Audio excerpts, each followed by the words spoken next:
L'improvisation Nouveau-Brunswick présente Catégorie libre.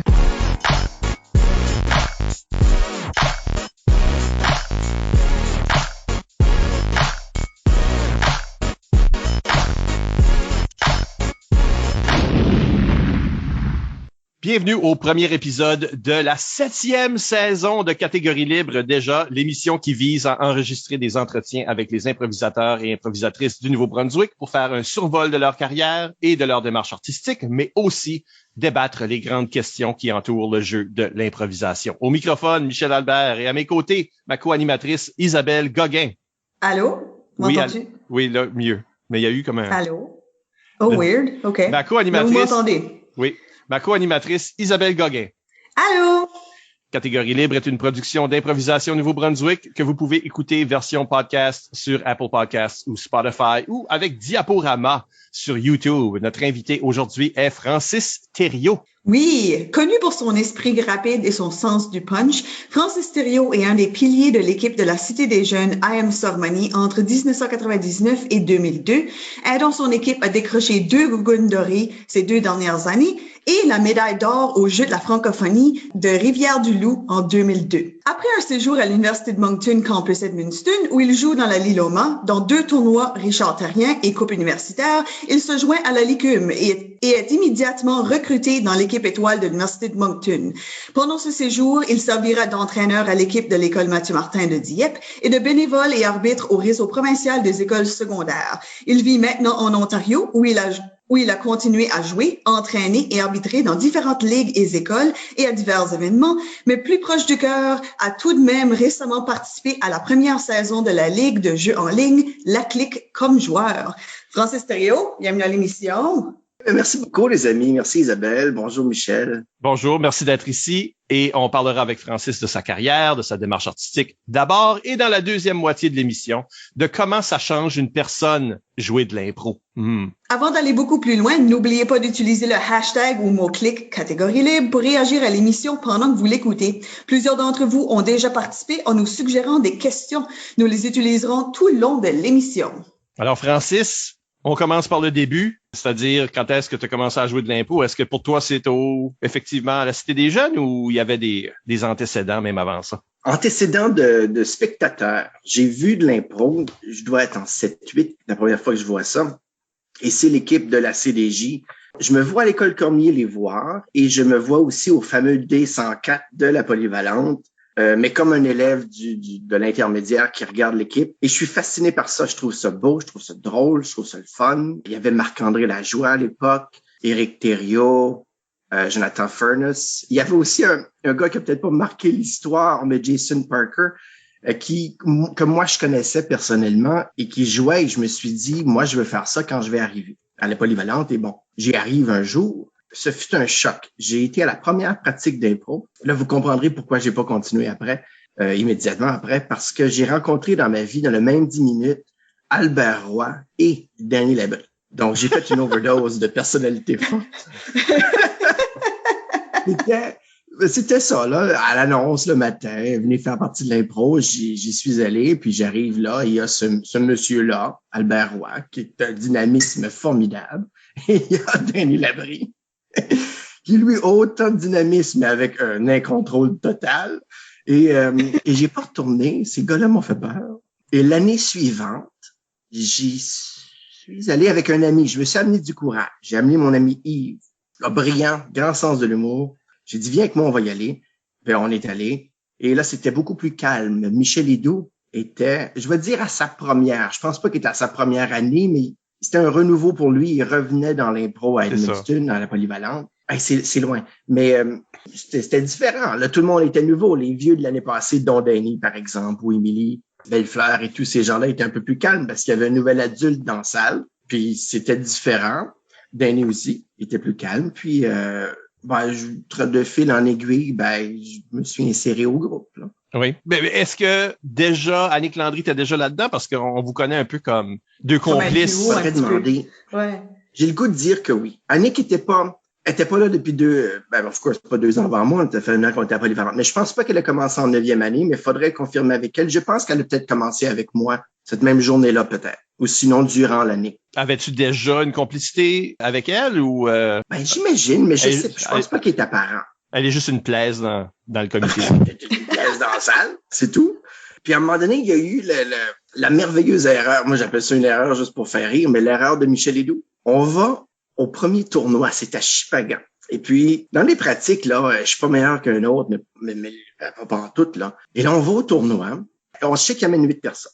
Et dans ma tête, je suis peut-être le 8e, puis je suis peut-être le 9e qui viendra pas. Et là, j'ai tout qui vient avant moi pour ça. Tu sais, c'est sûr, Émilie Bellefleur vient. Je me souviens pas de tout le monde, mais j'ai mon nom. Et là, je me dis, il y a moi puis lui qui va être coupé. Un des deux. Et là, Michel se met un bon midi ou un bon soir de pratique à énumérer les 8 qui viennent. Lui vient, puis elle vient, puis elle vient, puis lui vient.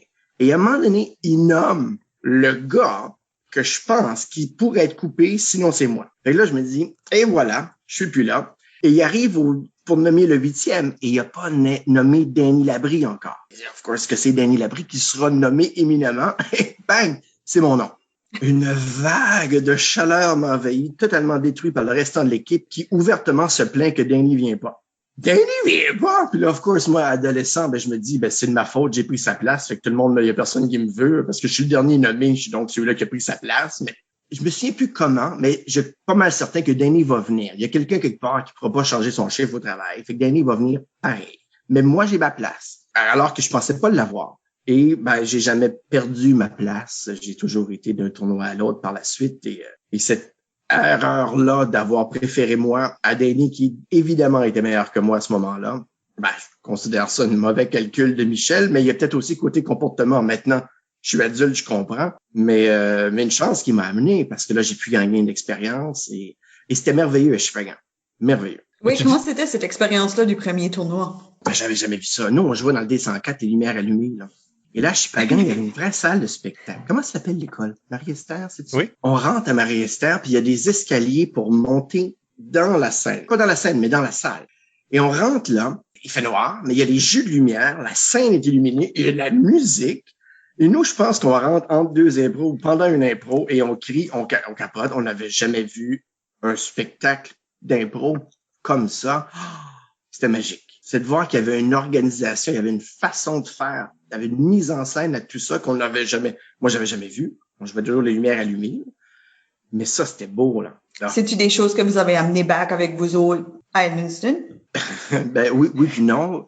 Non, parce que le D104 se prêtait pas à ça à ce moment-là. Dans ma tête de néophyte, là, je comprenais à quoi ça pouvait ressembler. Puis je dis oui, puis non.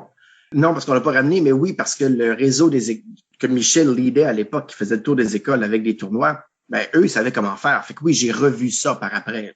Ça n'a pas été un moment éphémère. Puis, mon Dieu, qu'on l'a bien fait à Shippagan, on l'a jamais bien fait après. C'était toujours bon, les spectacles qu'on offrait, je crois. Et puis, c'est une équipe qui a fini par gagner 2 Gugounes, éventuellement. Et c'est un retour pour Edmundston en termes d'être sur une streak de victoire, parce que Edmundston avait gagné les 7 premières Gugounes.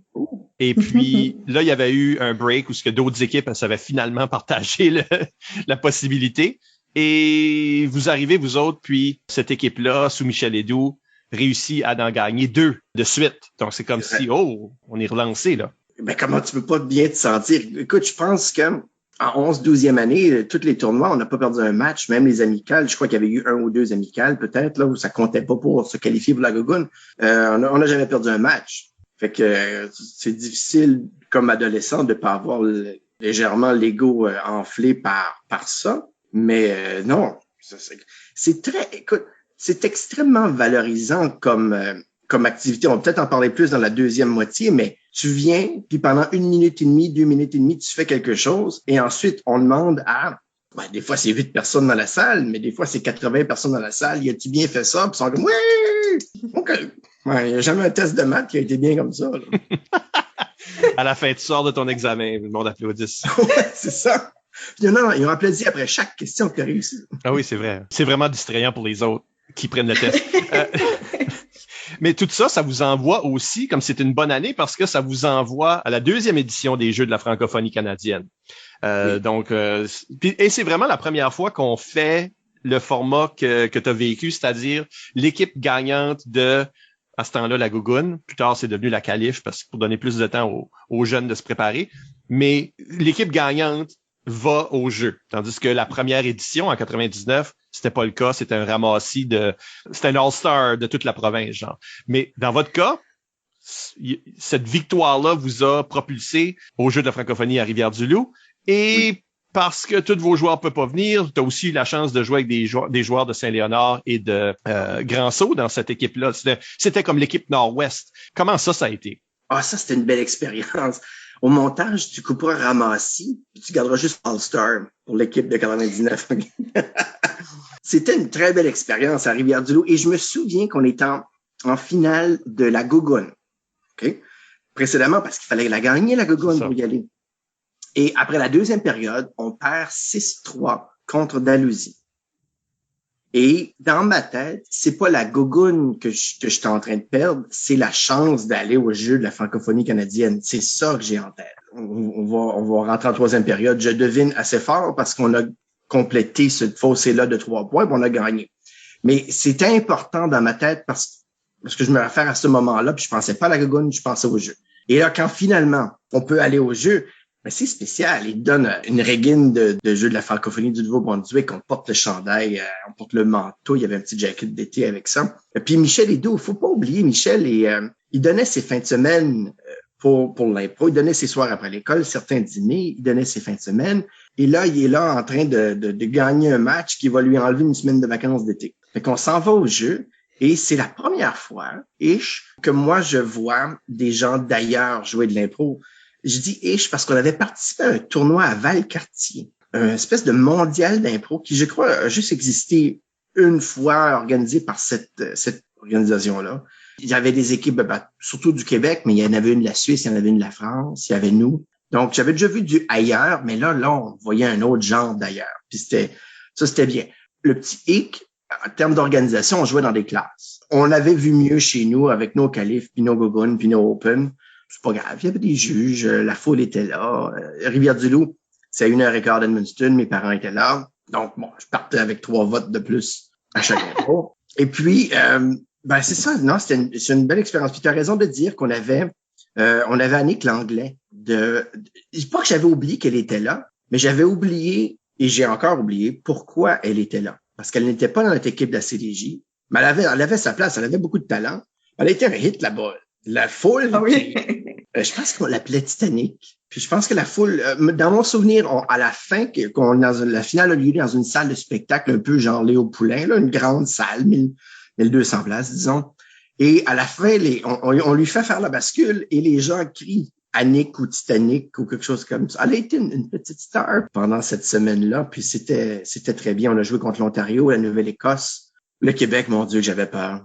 Pour finalement arriver en finale avec le Manitoba. Différent qu'une Gougoune ou c'était-tu semblable? Ben là, je veux dire qu'une fois qu'on était arrivé en finale, on avait confiance. Moi, je vais vous faire un aveu, là. Première impro, on joue contre le Québec et je sais pas c'est quoi le thème, mais les deux équipes vont faire des religieuses. Fait qu'on a un saint thème. Et les Québécois commencent en premier.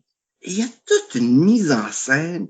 Il y a comme un chant grégorien comme Mathieu Martin faisait dans le coin. Puis là, ça va prendre 40 secondes avant que quelqu'un parle. Il y a cette mise en scène-là que nous, on faisait pas. Nous, on rentrait.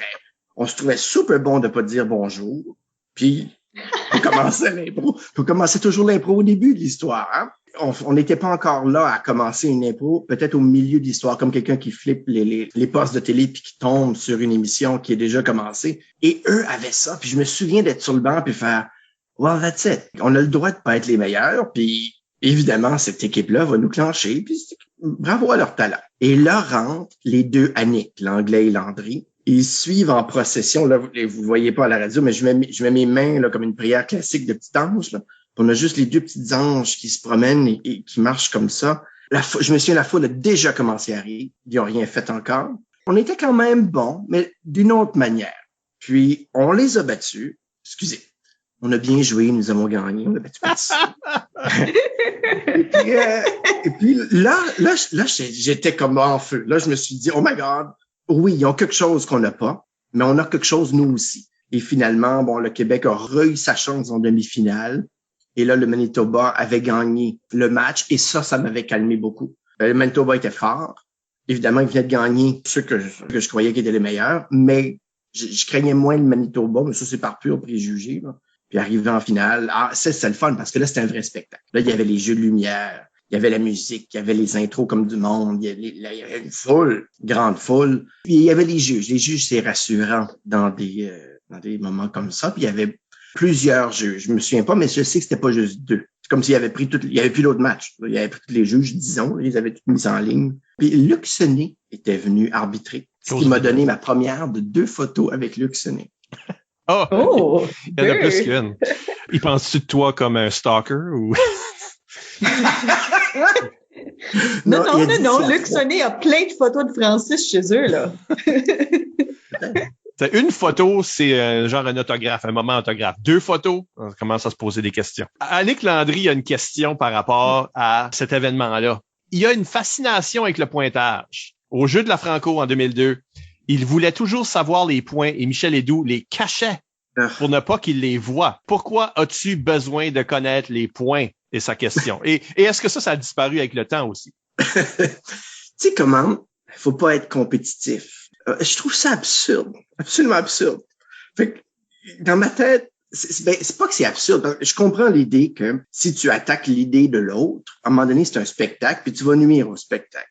Je comprends ce bout-là. Mais tu crées des eux et des nous constamment dans ce jeu-là. Tu sépares les équipes, tu leur donnes un jersey d'une couleur différente, tu les mets de façon adversaire, un en face de l'autre. Ensuite, tu vas donner des punitions, mais pas au jeu, à l'équipe ou à l'individu dans chacun des équipes. Il va y avoir un échange de points. On demande à la foule après de choisir un bord ou l'autre. Il va y avoir un gagnant puis un perdant. Toujours fasciné après ça qu'on nous dit, mais c'est pas une compétition. Tout le contexte est compétitif. L'adolescent ou même l'adulte qui tombe en mode compétition, oui, il a pas compris quelque chose, mais il est quand même moins niaiseux que l'adulte qui comprend pas pourquoi il est tombé dans le panneau. Tout est fait de manière compétitive. Moi, je l'ai assumé pour toujours. Et quand je joue, je fais de mon mieux pour gagner l'impro.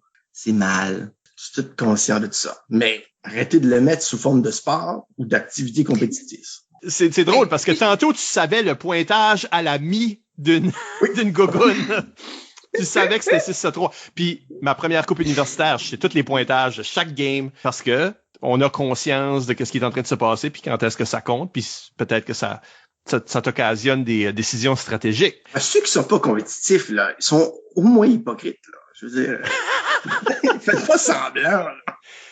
Ben, il y a du monde qui savent pas ce qui se passe en tout. Et c'est pour ça que ça prend des joueurs ou des coachs qui savent. Ouais, comme moi, je peux vous dire que moi, je sais jamais ce qu'est le pointage. Une game finie, je sais même pas si on a gagné.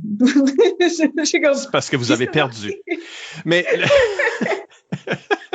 non, je te comprends, Francis, mais celle-là, justement, avec Manitoba à la fin, la finale, vous avez été médaillé d'or. Fait que le Nouveau-Brunswick est allé se ramasser cet honneur-là. Ah oui, non, c'était un beau moment. Puis tant qu'elle vive, peut-être aussi bien de gagner. Là.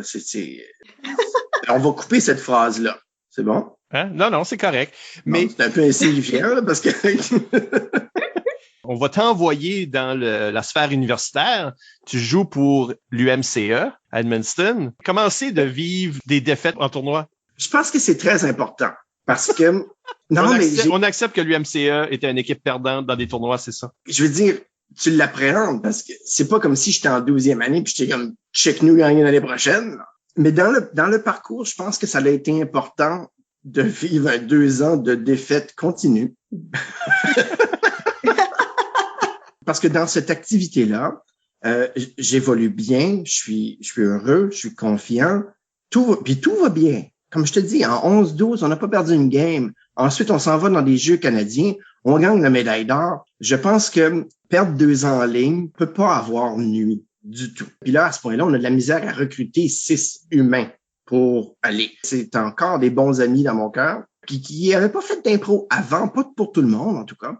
mais qui avait tout ce sens-là d'être capable de s'exprimer devant une scène et le désir artistique de bâtir quelque chose, parce que c'est une forme d'art, bien sûr. Et puis, on avait assez de corps chauds. Puis tout le monde était assez talentueux pour pas qu'on ait honte, mais c'est certain que quand on arrivait à la QI, on se faisait laver, mais on le savait en arrivant. Je vous dis pas qu'on n'a pas eu une victoire. Parce que vous avez joué cela à Moncton, puis oui. Quel autre? Oh mon Dieu, c'était Montréal. L'affreuse à Montréal. C'était dans des classes avec point ouvert, main fermée, Écoute, même ta description de dans des classes, point ouvert, point fermé, c'est quand même pas si pire. Parce que c'est ça qu'on faisait au jeu de la francophonie. Il y avait rien. Je sais pas, j'ai l'impression qu'il y a comme 8 équipes qui ont cogné une porte un jour, puis en fait, nous, on est venus pour un tournoi. Le saviez-vous? Puis qu'on a juste nous-mêmes débarré les portes. À un moment donné, il y avait un souper fourni de Saint-Hubert. Il y avait même pas assez de boîtes de Saint-Hubert pour tout le monde. Oh non! Il y avait rien. Il y avait des affiches. Puis ça, je me souviens que Christian Siam, lui, il disait, j'ai une affiche de toutes mes cuits. Puis il avait arraché une feuille, 8,5 par 11, collée dans le métro de Montréal avec QI, avec une flèche. Il dit, c'est le plus proche d'une affiche qu'on va avoir. Mais il est parti avec ça. J'espère que ce matin-là, on était la dernière équipe parce que les autres n'ont pas vu l'affiche. On aurait pu, au secondaire, organiser des très meilleurs tournois. On a organisé les meilleurs tournois que cette QI-là. Mais bon, l'argument était que c'était la grève des employés de soutien à l'Université de Montréal. Je ne sais pas à quel point les consciences jouaient un rôle dans l'organisation du tournoi, mais turns out, il était essentiel. Puis, moment humiliant, mon oncle qui habitait Montréal était venu nous voir jouer et il avait eu la bonne idée, mais la mauvaise en pratique, finalement, d'inviter de la famille et aussi d'autres cousins, cousines. Fait qu'ils sont arrivés, mettons, 6-8. Puis, ils sont arrivés pendant les demi-finales, assis dans des classes, et ils les ont fait sortir dans le corridor pour leur charger toutes 5 piastres à la porte pour rentrer voir la finale. J'ai jamais vu une extorsion d'argent aussi cheap et comme avoué. Là. Ils ont juste fait quitter leur pupitre, re-rentrer en leur demandant 5 piastres pour se rasseoir. C'était absolument indécent. Ce tournoi-là a vraiment marqué une pleine génération d'improvisateurs de façon profonde. On nous a volé une QI. C'est cheap à dire parce que j'ai vécu la QI. Mais la QI, c'est pas juste aller jouer de l'impro ailleurs. J'aurais pu faire ça chez nous. La QI, c'est une expérience. C'est le spectacle. C'est là où on met le paquet. C'est comme si on avait dit aux marathoniens, aux Olympiques, pour vous sauver de la COVID, allez chacun marcher chez vous, dans le cours, en tournant en rond. C'est ça qui le fait plus vite, on va lui donner une médaille. Il a fait 142 km, mais c'est cheap. Ouais. Celle-là qui était à Moncton, la question que je veux vraiment poser, c'est parce que on a peut-être une expérience parallèle, je me demande. Parce que ma première QI, c'était à Montréal, dans ce cas-là, mais Moncton l'avait gagné. Et moi, je jouais pour Edmundston. Donc, il y avait une sorte de... Je connaissais pas vraiment ce monde-là. Michel Edoux était évidemment là-dedans, je le connaissais. Éric Thériault, des gens de ma région. Mais je me sentais quand même une connexion avec cette équipe-là. Et j'ai vécu leur victoire un peu comme un backbencher d'une façon. Pour votre équipe, y a-t-il un sentiment similaire ou différent par rapport au fait que Moncton l'a gagné cette année-là? Oui, non, c'est sûr. La Liloma, dans ma tête, dans ma perception des choses, la Liloma, je vous dis, le club école, c'est, dans ma vision, c'est le next step, là. C'est pas une université totalement indépendante, là. Moi, mon but dans la vie, c'est d'être dans l'équipe étoile de la LICUM. That's it, that's all. Je dois faire 2 ans à Edmundston pour des raisons familiales et financières, parce que c'est le campus que j'ai choisi, puis c'est tout. Mais c'est certain que quand vous la gagnez à Moncton, moi, je suis au ciel, là. En plus, on se connaissait peut-être un peu plus parce qu'il y avait eu des Richard Terrien qui sont des tournois à Edmundston où ce que toutes ces équipes-là jouaient. Oui, c'est vrai. Puis l'équipe étoile de la LICUM est toujours présente parce que c'est vous qui arbitrez nos matchs de qualif, de Gougoun. Fait que dans le fond, on se connaît de vue. Bien sûr, tu es extrêmement intimidant pour moi.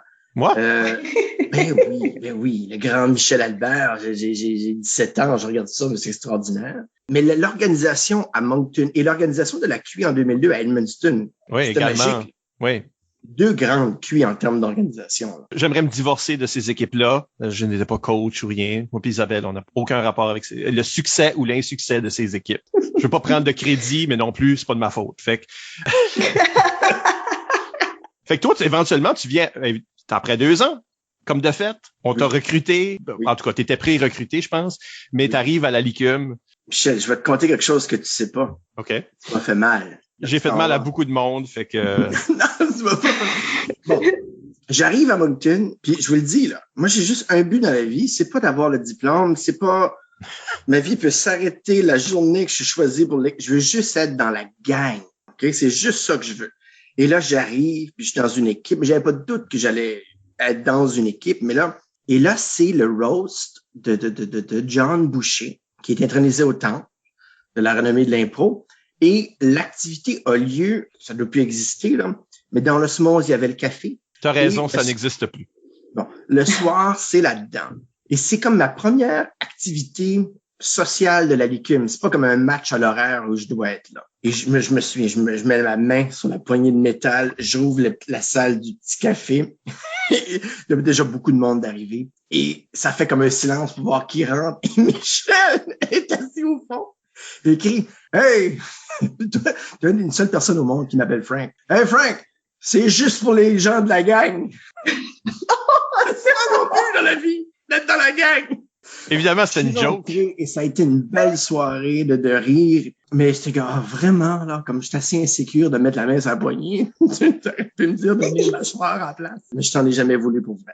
Mais pour de vrai, notre relation est un peu ça parce que, je sais pas, t'as une tête de sac à blagues. En tout cas, je sais pas, est-ce que c'est quelque chose que t'as toujours vécu, comme t'es le personnage bonasse, que tout le monde se moque un peu, mais tu le prends tellement bien que le monde empile un peu? Les gens deviennent particulièrement familiers, mais particulièrement rapidement avec moi. Mais je donne beaucoup plus que je reçois de punch. Donc, à la fin de ma journée, je me sens pas la tête de turc de personne. Mais oui, j'ai déjà vu des collègues au travail faire une blague alors que ça fait 3 semaines qu'ils travaillent là, puis faire comme « Oh, c'est un peu rapide, ça. » Non, c'est correct. Je vais te ramasser juste plus fort demain, c'est tout. Donc, j'invite ça chez les gens. OK, ça me déculpabilise. C'est la seule raison qu'on t'a fait venir à l'émission, c'est pour me déculpabiliser. C'est ça, exactement. Mais fait que juste 2 ans dans l'ICUM, c'est ça? Ou 3? 3, c'est un bac de 5. Ah oui, c'est ça. Ah oui. Éduc, ouais. Parlons de ces années-là, parce que c'est pas juste à propos de jouer de l'impro, à l'osmose, tout ça. Toi, tu vivais dans une maison d'improvisateurs qui était légendaire à cette époque-là aussi. Il y a des sortes d'amitiés qui se forment, là. L'impro devient, oui, non, omniprésente. Mon Dieu, mais on faisait que ça. On baignait là-dedans. Peut-être pas autant que les vieux. Je me souviens, les vieux. Toi, Michel, Robert Gauvin, tout ça nous parlait de parler de l'impro où vous jouiez de l'impro. Où est-ce que quand tout le monde crashait, à ton endormi, ceux qui restaient jouaient des mimiques pour pas déranger les autres. Nous, non. On n'allait pas jusqu'à jouer de l'impro, dans mon souvenir, du moins, dans les parties. Cela dit, oui, on se tenait ensemble comme une famille. Tout tourne autour de l'horaire de l'improvisation. Et oui, j'ai vécu le fameux 133 Morton, qui, je pense, a resté un peu célèbre. Je pense qu'il y a un groupe d'impro comme plusieurs années plus tard. Je pense qu'il y a une grosse gang d'improvisateurs qui ont vécu là pour un petit bout. Encore? Ah non, c'est genre comme peut-être 5 ans passés. On aurait plus de job.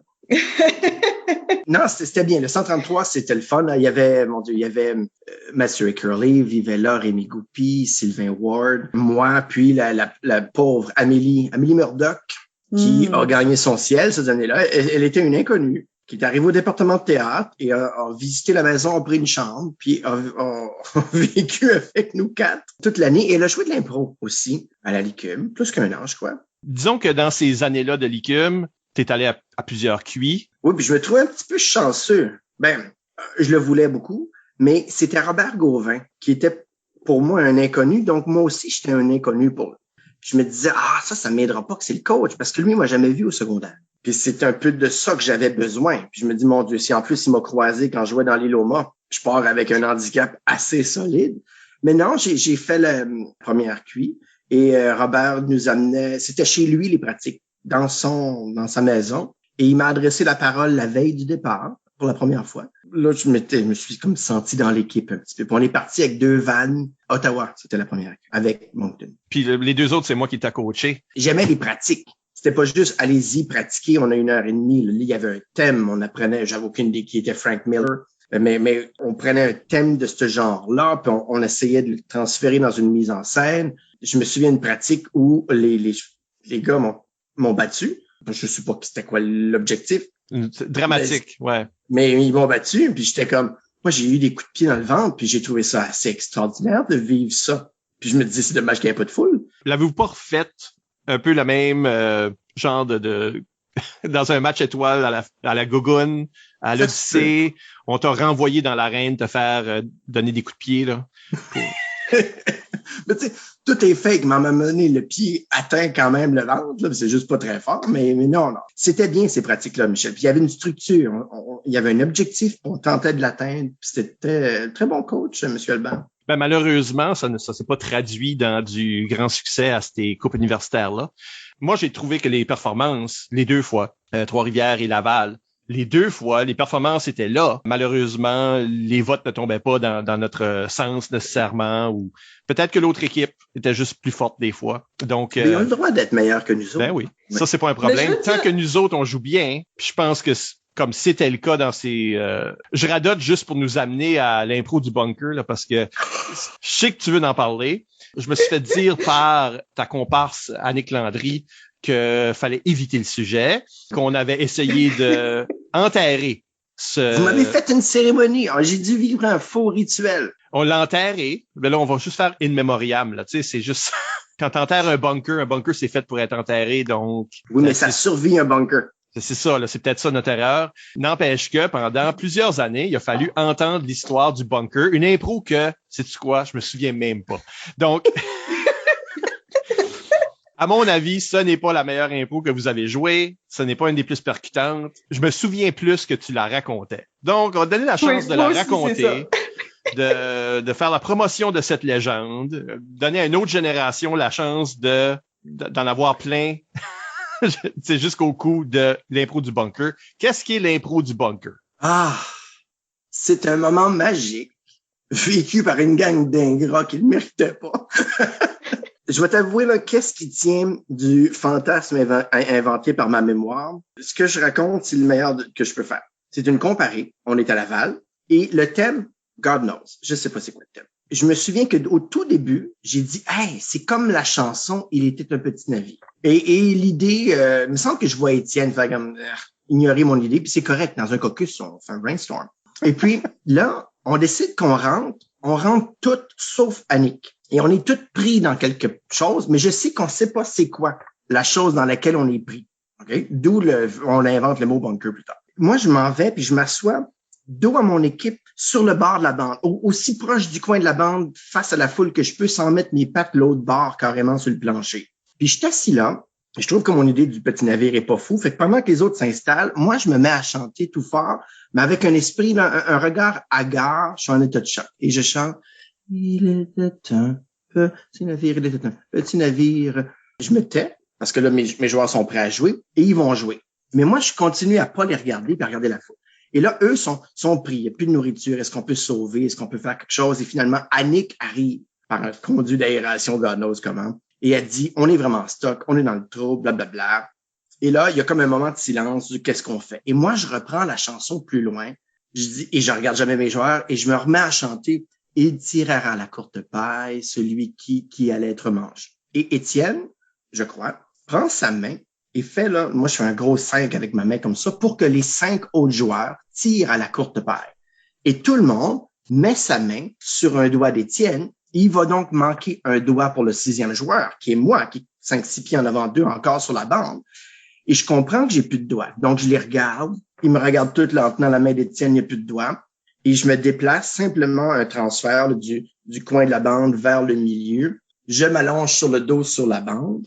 Et eux, qui sont déjà au milieu de la scène, font simplement qu'avancer vers moi et tout ensemble se penchent vers moi et ils vont me manger et le sifflet s'arrête là. Et là, vous serez d'accord que je viens de vous décrire une impro magique. Oui, mais de l'appeler de bunker, c'est peut-être ça qui est trompeur pour moi parce que... Et on l'a perdu.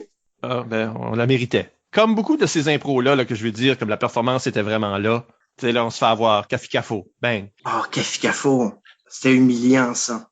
Parce que ça, c'est... je regarde aussi les questions que j'ai même pas mis sur la feuille d'Annick, parce qu'elle en a envoyé trop. Mais Annick demande, c'est quoi la pire impro que tu as vécue? Et elle, dans sa tête, c'était Café-Cafo. OK. C'est sûrement pas la... Non, c'est la pire. C'est parce que c'est une radiophonique et on n'a aucune idée qu'est-ce qu'une radiophonique. Et dans le fond, c'est qu'ils vont tamiser les lumières beaucoup. Ils vont te donner un micro, puis tu fais semblant que tu es à la radio. quand tu le décris, tu te dis, tout le monde a compris ça. Nous, non. Donc, on rentre sur la scène, moi puis Caroline McNally, et on est prêt à jouer une impro normale. Et là, il nous donne un micro. On est les premiers sur une compagnie. Fait qu'on n'a pas vu l'exemple. On lui donne un micro, et là, bon, on va jouer avec un micro, et là, ferme les lumières. C'est quoi ça? Et on est un con et Caroline pendant 2 minutes et demie, 3 minutes. On fait une impro qui a aucun sens. Je me souviens d'avoir fait une blague vulgaire en plus parce que j'ai paniqué. And that was it. On retourne au banc en se demandant comment je peux oublier ce moment-là de ma vie. Et l'autre équipe fait une impro magique de Café Cafo. Ça fait 15 ans, on en parle encore. C'était vraiment une grande impro. Puis j'étais un peu content parce que je me dis dans la foule, personne n'a mémorisé la première. Parce que Café Cafo a tout effacé, ce qui était arrivé avant. Mais non, cette impro-là était mauvaise. Et c'est ta pire. OK, ben... Je pense que ce tournoi-là avait vraiment des impros comme très mémorables dans les deux sens. Comme pour moi, parce que moi, j'étais substitut, ce qui devait être ta deuxième QI à Moncton, j'imagine. Oui. Qui me reste et j'y pense encore aujourd'hui régulièrement. Je pense que le contexte, c'est peut-être un enfant et t'es en train de faire un quiz à quelqu'un qui va à ton babysitter, puis t'es en train de faire mise en situation. Puis là, t'es en train de lancer des situations, puis tu comme pitches ton chandail sur ta tête, t'as comme ta manche sur le top de ta tête, puis comme, OK, moi, je veux sortir comme ça, qu'est-ce que tu fais? Comme t'es en train de lancer comme des mises en... Je pense à ça régulièrement dans ma vie. Oh, vraiment? Celle-là, j'ai pas de souvenir, mais je suis content que t'aies amusé, par exemple. C'est le mouvement que t'as fait. T'as juste, somehow, comme t'avais pas ton bras ou quelque chose dans ta manche, mais t'as juste tellement fluidement monté ton jersey, puis la manche a comme vraiment resté sur le top de ta tête, comme de même. Puis c'était tellement un great visuel, puis c'était rapide, puis c'était efficace.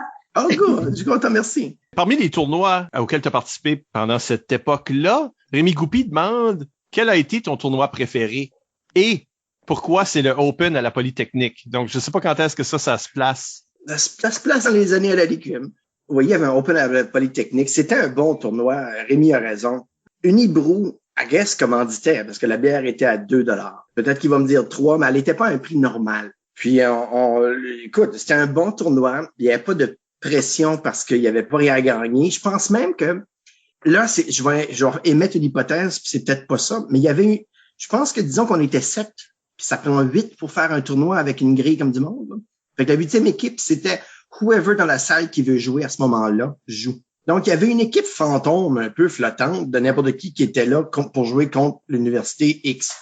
Donc, c'était très, très, très amical. Il y avait eu un vin au fromage. Je me souviens d'être arrivé puis il avait pas été populaire. Tu sais, je sais pas, moi, les gens de Sherbrooke viennent puis ils en profitent pour aller dans les grands bars de Montréal. Puis nous, on arrivait de Moncton. Juste le fait d'être à Polytechnique, on était bien excités. Fait qu'on était arrivé au vin et fromage puis il y avait plus de bouteilles que de personnes. Donc, on trouvait qu'on avait trouvé la caverne d'Ali Baba, là, puis on avait eu de la danse interprétative de Christian Alessandre, on avait eu bien des choses. Un beau tournoi à la Polytechnique. Est-ce que c'est vraiment ton préféré? Ouf, je sais pas, je vais faire plaisir à Rémi, je vais dire oui. OK. Écoute, Michel, j'ai pas un tournoi que j'ai pas aimé. Là. Est-ce que tu es quelqu'un qui performe mieux en tournoi, justement, ou... Oui. Ouais? Ah oui. Oui, parce que je suis très compétitif. Fait que la pratique, c'est le fun, là. Mais le tournoi, là, c'est plus le fun. Là, la game commence. On est là pour gagner cette impro-là, sans que ça paraisse. Puis, c'est ça. Donc, oui, je crois, la pression m'aide plus qu'elle m'intimide. Donc, je pense que je performe mieux en tournoi. Puis, des fois, on était à la Légume dans les matchs ordinaires. Puis, tu sais, c'est un jeu où tu reçois beaucoup d'amour de la foule. Puis, des fois, je suis comme, mais si vous saviez, j'étais meilleur à la QI l'année passée que ce que vous voyez pendant la saison, mais bon, whatever. je veux que les gens le savent. C'est un peu égoïste, mais ça fait, oui, je suis meilleur en tournoi. On part en petite famille aussi. Une coupe qui aurait eu lieu chez nous. Oh my God, horreur. Moi, je veux partir dans la vanne avec les 6 autres. Je veux aller à l'hôtel avec les 6 autres. Je veux aller au restaurant avec les 6. Je veux vivre une camaraderie extrêmement intense pendant 3 jours et en plus, faire une activité qu'on aime à la gang ensemble. Moi, c'est ce qui était aussi très important pour moi. Je pense que ça, c'est quelque chose qu'un avantage d'être aussi loin de ce que typiquement la QI est tenue. on a toujours au moins multiples heures de drive. Comme tu sais, moi, la QI qu'on était à la même QI ensemble, ça me marque autant les impros que comme je t'ai vu jouer, puis que tu sais, les expériences, que toi qui drives dans un snowstorm pour essayer de nous rendre en vie à un tournoi. Ça me marque autant, là, tu sais. Puis ça, c'est une expérience que les autres équipes ont pas beaucoup. Ils ont comme 1 heure de drive, ou comme ils ont pas même de drive du tout. Tandis que nous autres, moi, j'oublierai jamais ce moment-là, jusque tu étais clairement vraiment stressé parce qu'on drivait dans une tempête de neige que ça faisait aucun bon sens. Je comprends, comme, on aurait dû virer de bord 700 fois, puis for some reason, là, t'étais stressé. T'es comme, je dois mettre de la musique. Puis là, t'allumes la radio, puis le reportage est comme, la route que vous êtes présentement dessus est fermée. Comprenez pas cette rue-là. Fermée, complètement fermée, très dangereux. Là, t'as juste fait on va éteindre ça. Non, moi, si mes enfants feraient ce qu'on a fait, je serais pas content. C'était stupide, c'était dangereux, c'était téméraire. Il y avait, mais on était jeunes, on était con, puis on était un argument sur pourquoi on devrait pas conduire avant 25 ans. Ben oui, la tempête, on voyait rien. Écoute, je me souviens de m'être arrêté, il y avait un pompier au milieu du chemin, au milieu de la 20, il y avait un pompier debout. On s'est arrêté parce que c'était pas dur de s'arrêter. On roulait à 7 km/h. Puis comme vous faites ici, c'est fermé. Comme t'as pas fermé qu'on est rentré. Il fermait les ponts en arrière de nous autres. Là. On était juste avant. Ça, notre flotte d'auto là, était juste avant. Imagine si on avait été séparés. Il y a du monde qui se rend à la cuit puis d'autres que non. Faites pas ça. Surtout qu'on aurait pu partir le lendemain matin très tôt. On aurait manqué. Je sais même pas si on jouait ce soir-là. Oui, on jouait. On jouait le premier match, Francis. Puis quand on est arrivé là, ils ont dit, l'autre équipe est un peu en retard, fait que on va vous mettre 3e match. C'est comme, on mérite un forfait, là. Donnez-nous notre 8-0. On a drivé comme 10 heures. Laval est en retard. D'ailleurs, c'est la fois c'est ce match-là où ils ont envoyé une équipe d'anciens de l'université jouer contre nous autres, nous torcher, puis le lendemain, la vraie équipe est arrivée. C'était pas à Trois-Rivières, ça? Oui. Parce que l'équipe de Laval n'était pas la même le vendredi soir que le restant. C'est ça, la même soir que la tempête de neige. C'était notre match de tempête, là. OK, je pensais que c'était... OK, là, je te crois. Oui, ça fait pas de bon sens. En tout cas, retournons à la Licume, où ce que tu joues moins bien. Mais... à tes dires. Mais aussi, un moment d'insuccès là dans ton avant-dernière année où il a fallu tout recréer la Licume l'année suivante, dans le fond. Pour la première fois dans longtemps, il y a une équipe qui s'est désagrégée pendant l'année. Toi, tu étais capitaine des Bleus et là, soudainement, il a fallu défaire des équipes puis t'envoyer des rouges ou quelque chose. Patrick Hardy, d'ailleurs... fait résumé de la situation avec sa question. Comment on se sent quand on sait qu'on a été le dernier capitaine de l'équipe des Bleus de la Licume? Évidemment, jusqu'à ce moment, là, parce que éventuellement, il y a eu d'autres Bleus. On s'en balance totalement, Michel. Ah ouais, tu t'es pas senti que tu t'es fait forcer à faire ça? Une barre. C'est le bunker à l'envers. Moi, je suis obsédé, personne care. Et les Bleus, I don't care. Ces individus-là qui ne venaient pas, parce que c'était ça des fois. J'arrivais, mais on était deux, ou j'étais seul. Mais ces gens-là sont indépendants de moi, là. Je suis pas un très bon leader non plus. Donc, j'ai jamais senti que j'avais une responsabilité de rallier l'équipe. Non, moi, regarde, on joue de l'impro tel soir à telle heure. Moi, je viens. Si les gens viennent pas, c'est indépendant de ma personne. Si un jour vous dites, il y a trop de gens pas responsables dans cette équipe-là, OK. Qu'est-ce que vous faites avec moi? Vous me mettez dans les jaunes, dans les rouges. Tassez-moi dans les jaunes, dans les rouges. Je care pas pour une 0. Et c'est pas un mécanisme de défense de le repousser, là. C'est vraiment juste, moi, je venais jouer de l'impro. Je vais jouer avec qui est là. Puis ceux qui viennent pas, c'est sûrement de leurs propres affaires. Pourquoi ils sont pas venus ce soir-là? Ils ont d'autres intérêts. Je pense qu'il y a comme 10 personnes qui ont joué dans cette équipe-là à travers l'année. Mais juste un match, 2 matchs. Je veux dire, on parle beaucoup des Bleus, mais une fois que ton équipe est dessous, je suis pas mal sûr que tu as joué à notre équipe, les jaunes, avec Rémi. Avec Rémi. Qui a aussi eu, on a gagné cette année-là. Puis si tu regardes le trophée, il y a une liste de comme 400 noms qui est listée pour cette équipe-là et tout, là. C'est comme, il y a une raison que tu es venu joindre notre équipe. C'est qu'on était comme 3. Puis, à plusieurs reprises, on va me taquiner avec le dernier des Bleus. Puis j'étais comme, c'est pas comme à mon honneur d'être le dernier des Bleus, comme je suis le seul qui venait des Bleus. Pourquoi vous feriez pas des autres? Ça, je l'ai jamais pris comme on pense que je devrais le prendre. Puis ça me va. Mais ça, dans ta pipe, Patrick C'est ça, Hardy. oui. Fait de l'année suivante, ce qu'on appelle phase 2, il a fallu changer de salle, un peu recréer le format, prendre plus de chance aussi, tu sais, des impros théâtre, des choses comme ça. Est-ce que tu as des bons souvenirs de jouer dans les Rouges avec Annick Landry, avec, pour un certain temps, Isabelle Gauguin ici présente, Fabulo, notre français annuel, là, il y a notre temps. Là, ça m'en prend un. Moi, j'ai que des bons souvenirs à la Licude, Michel, à part ton commentaire. On a parlé il y a une demi-heure. C'est certain que ces impro-théâtres-là, j'étais souvent dépassé par ça. Moi, c'était pas ma tasse de thé, mais mon Dieu, que c'était le fun, puis c'était bon. Mais ça prenait un peu comme d'humilité pour faire comme, OK, ben, là, je pense que Stéphane Albert va shiner beaucoup. Puis moi, non, mais c'était correct. C'était très, très... En fait, j'étais stressé. Mon rôle était, là, tu vas jouer des troisièmes joueurs, ce à quoi j'ai jamais été très, très bon. Mais faut pas que tu sois moteur parce que c'est pas ça que tu sais faire, toi, pendant 1 heure. Je crois qu'on avait fait celui-là des diables et des anges, right? Oui. Pendant ces années-là aussi, tu coaches. Donc, c'est une première expérience de coaching avec Mathieu Martin pendant ton stage. J'ai une question de Pierre-André Doucette. Ben moi, je vais la poser parce que j'étais aussi dans cette équipe-là. Ah, vas-y. Tu m'as aussi brièvement coaché. Oui. Fait que Pierre-André Doucette demande, t'as coaché plusieurs équipes. Pourquoi est-ce que l'équipe de l'école Mathieu Martin en 2005 à 2006 a été ton équipe préférée de tous les temps? Et plus sérieusement, qu'est-ce que tu as appris de cette expérience? Je pense que c'était dans le podcast à Gabriel, Michel, où t'es extrêmement surpris que Gabriel a aimé mon coaching. C'est comme de redemander de confirmer, où il y a quelque chose d'extrait assez impoli qui se produit envers ma personne. Qu'est-ce qu'est Gabriel? Gabriel Abichaud. Il a arrêté dans cette équipe-là. C'est Gabriel. Coupe ça, là. Qu'est-ce qu'est Gabriel? Ben moi, j'aimais comment Michel Hidou nous coachait. Là, je parle pas des coups à la tête. Je parle de prendre en note ce qui se passe assez méticuleusement et surtout, après chaque impro, on la revit l'impro, on la revisite ensemble, tranquille des autres, puis on regarde ça, une impro à la fois. J'aimais beaucoup cette façon de faire là. Il y avait une rigueur là-dedans que je trouvais qu'on pouvait uniquement s'améliorer.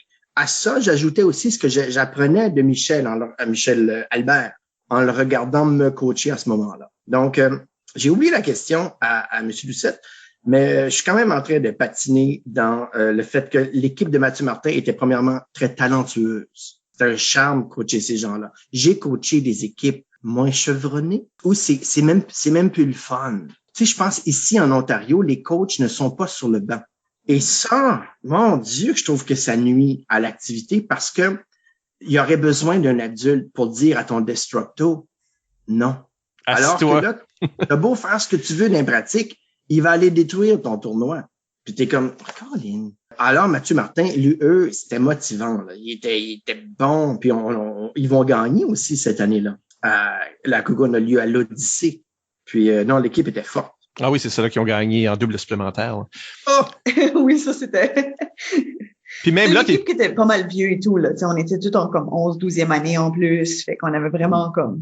Il y en a beaucoup de ceux qui étaient en pic. Fait que c'est quelque chose que t'es allé reproduire par la suite. Une fois que c'est fini en Acadie, tu te retrouves en Ontario et tu m'as envoyé une liste là qu'on n'a pas répétée ici, mais t'as arbitré, t'as coaché, t'as joué dans plein de ligues, écoles, événements différents pendant que tu étais en Ontario pour encore un bon bout.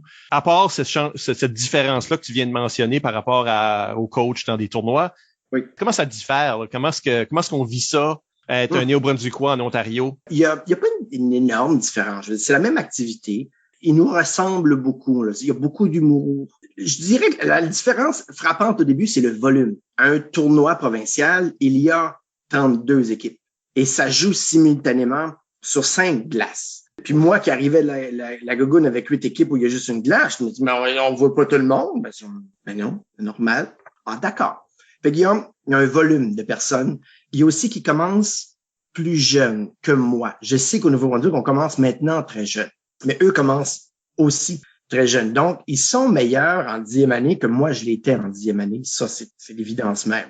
Donc, il y a beaucoup de talent en Ontario français, mais somme toute, un Acadien qui arrive n'est pas dépaysé du tout. Là. C'est la même activité. Comment je dirais, nous, on était quand même assez fixe dans nos catégories. Je ne sais pas si on l'est encore autant, mais là-bas, il y avait déjà beaucoup d'expérimentation, beaucoup de catégories que je ne connaissais pas quand je suis arrivé, mais encore là, on est un petit peu dans les détails. En gros, c'est pareil. Vous seriez bien ici comme chez nous. C'est une invitation, ça, là. Vous pouvez venir, on recrute toujours. Es-tu encore impliqué dans des activités d'impro là-bas ou non, le coaching, j'ai pas démontré un talent et une patience extrême en coaching. Mathieu Martin, ça a bien été, on a gagné, oui, mais il était bon. Je crois que j'ai fait 5 ans ma première école de coaching, co-coaching avec un collègue. Puis c'était correct. Quand je suis arrivé dans l'école où je suis maintenant depuis quelques années, j'ai fait 1 an, pas plus. Mais tu sais, des fois, tu repars à zéro. J'ai peut-être pas cet esprit missionnaire-là là, de convaincre les gens de venir, d'amener son 3, d'amener son 4, puis je ferais pas ça en septembre. Fait que ça me prendrait un partenaire qui ferait plus de travail de terrain, de démarchage pour que ça grossisse. Et là, je pourrais avoir un input. Là. Mais ça me manque pas. Est-ce que ça te manque plus de jouer, comme les autres éléments, de plus être sur scène? Oui, je rejouerais, j'arbitrerais. Pour moi, l'arbitre, c'est un pédagogue caché. Là. Où est-ce que je ferais ça, moi? Arbitrer une fin de semaine avec des ateliers ici et là, dedans, le soir, peu importe. Chose qu'on a déjà fait. Ça, je ferais ça plus que dire à tous les 2 jours par semaine, je vais coacher une équipe pour nous rendre à un tournoi. Ça m'intéresse plus. Tu disais que ton tempérament était plus comme la compétition, le tournoi, l'événement. Ça fait du sens que comme le day-to-day d'une pratique, ça collerait moins. Il y a aussi tu sais, des fois, tu fais quelque chose puis tu es capable de le faire, mais tu sais pas pourquoi. J'ai rarement réfléchi beaucoup à décortiquer le pourquoi ça fonctionne pas, pour isoler les éléments et là, les pratiquer chez d'autres personnes. Je sais pas pourquoi la joke est venue plus vite dans ma tête que dans la tienne, puis je te le reproche. C'est tout. Je peux pas t'améliorer. Donc, t'es plus un joueur instinctif, tu dirais.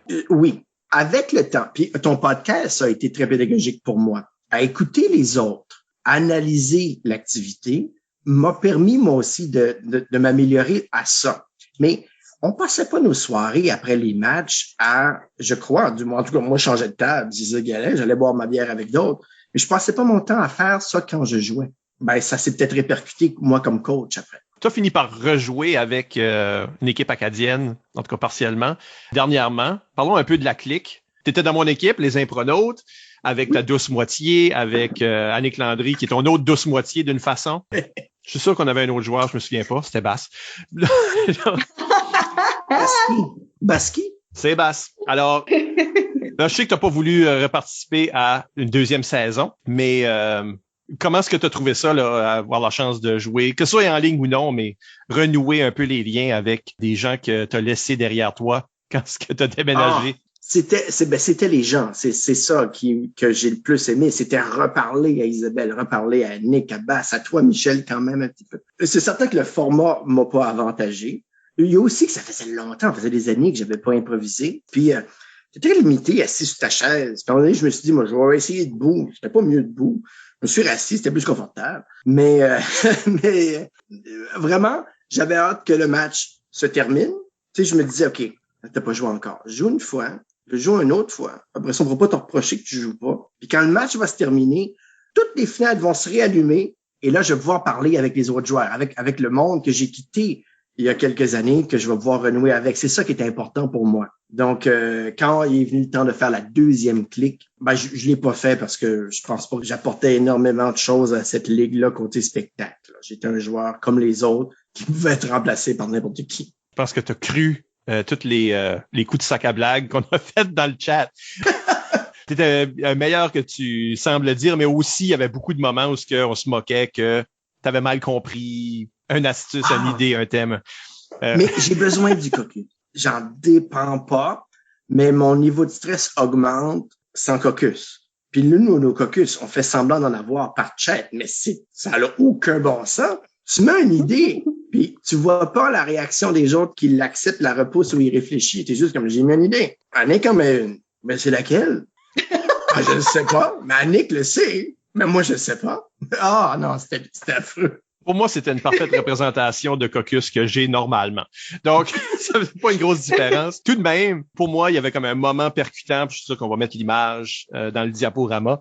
Mais c'est une sorte de bunker parce qu'on a joué une impro qui était dans une tranchée. Les gens, ce qui était un peu comme choquant pour le public, c'était que tu avais un vrai casque de guerre, un vrai casque de soldat canadien qui... tu peux peut-être nous conter cette histoire-là, comme comment ça se peut d'avoir ça chez vous?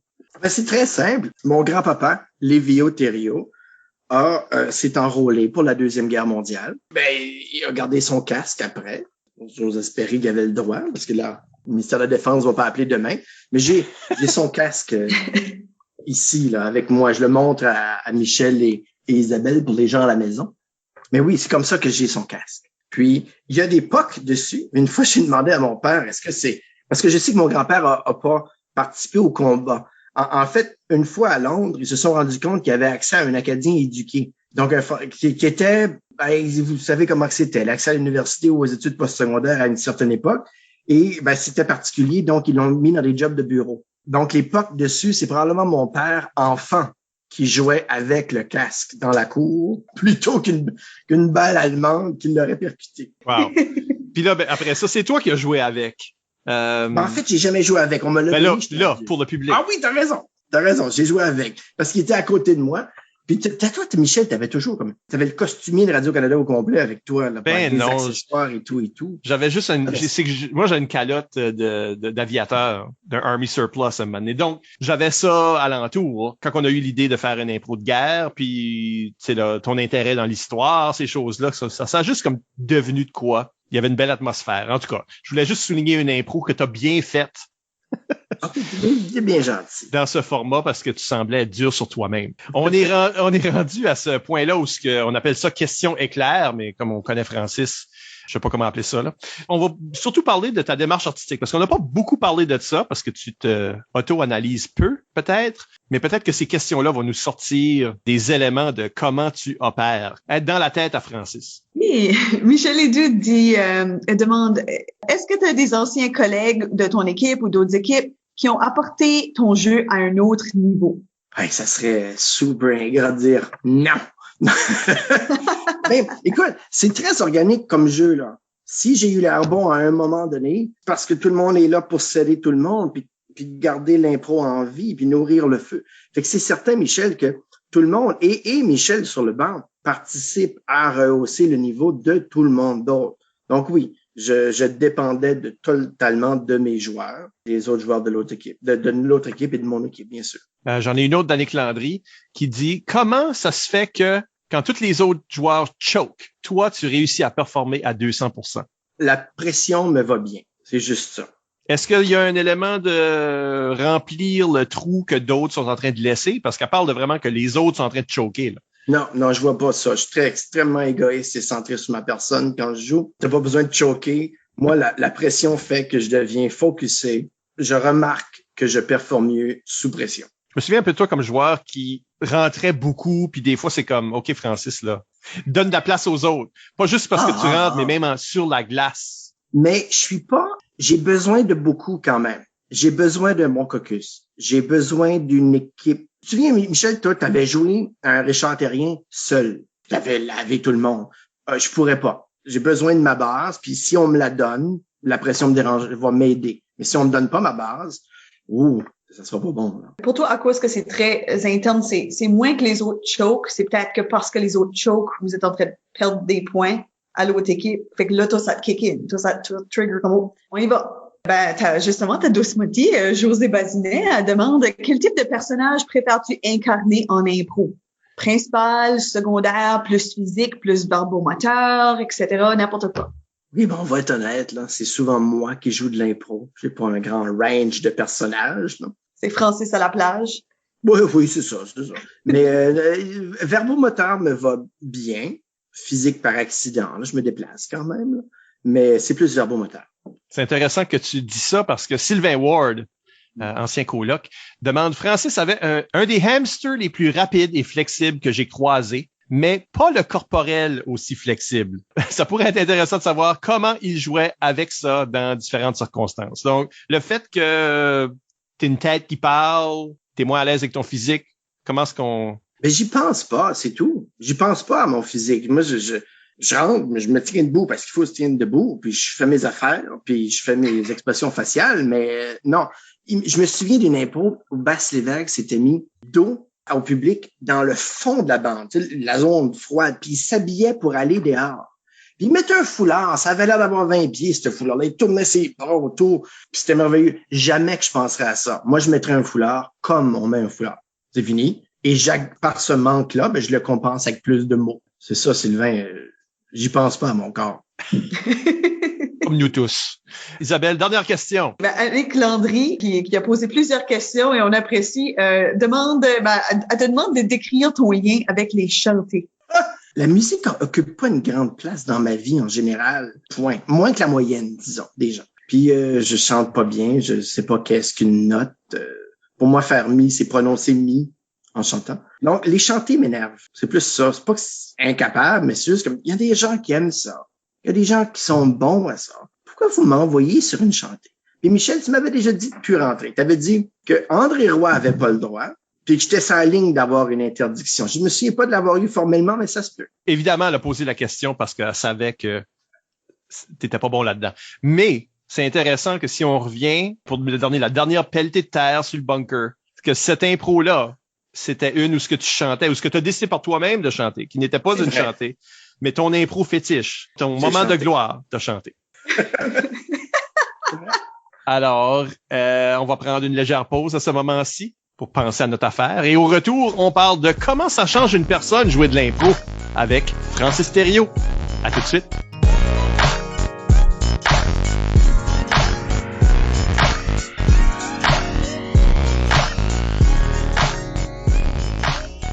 On est de retour. Michel Albert à l'appareil, toujours avec Isabelle Gauguin. Allô? Et dans ce cas-ci, Francis Thériault. Bonjour. À 2 provinces de nous. Et notre sujet, c'est comment ça change une personne de faire de l'impro. Donc, ça peut être comme joueur, comme arbitre, etc. Mais qu'est-ce que ça veut dire? Comment ça nous change? Et aussi, comment on peut effectuer des changements sur les autres quand on est en train de coacher ou enseigner l'impro, etc. Toi, Francis, t'es enseignant. Tu dois voir ça comme pédagogique à quelque part. Oh, très. Puis, il y a comme deux angles, si tu veux. Il y a le développement de la personne et ses habiletés, mais il y a aussi au niveau de construction identitaire. Ben, on le vit au Nouveau-Brunswick, mais pas également partout dans la province. Et je crois pas qu'on le vit comme on le vit en Ontario, mais nous ici, on est 4% de la population. C'est très, très peu. On est toujours dans un océan de autre que du français. Et le français, il passe pour beaucoup de franco-ontariens que par l'école. Pas juste par l'école, mais que ça. C'est la seule institution qui parle français dans la tête de bien des enfants. Et puis, ben, l'école, c'est ce que c'est. C'est un endroit formel, académique.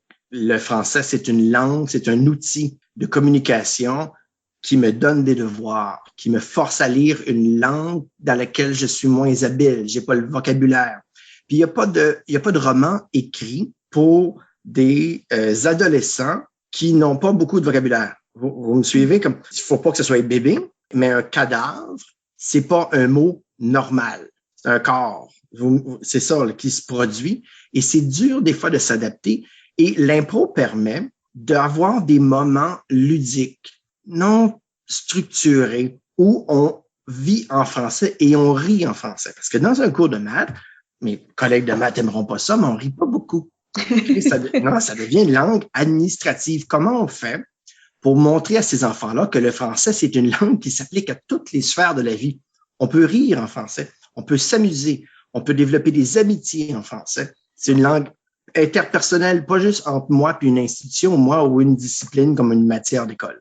Et l'impro permet de faire ça. Parce qu'on va se le dire, même les coachs de hockey francophones, sur la glace, sur le banc, le coach a beau parler en français, il n'y a rien qui oblige un joueur de hockey à améliorer son vocabulaire, alors que l'impro, tout passe par la langue. Et ça, c'est merveilleux. Parce que là, dans un tournoi, le petit francophone rencontre des amis qui parlent aussi français.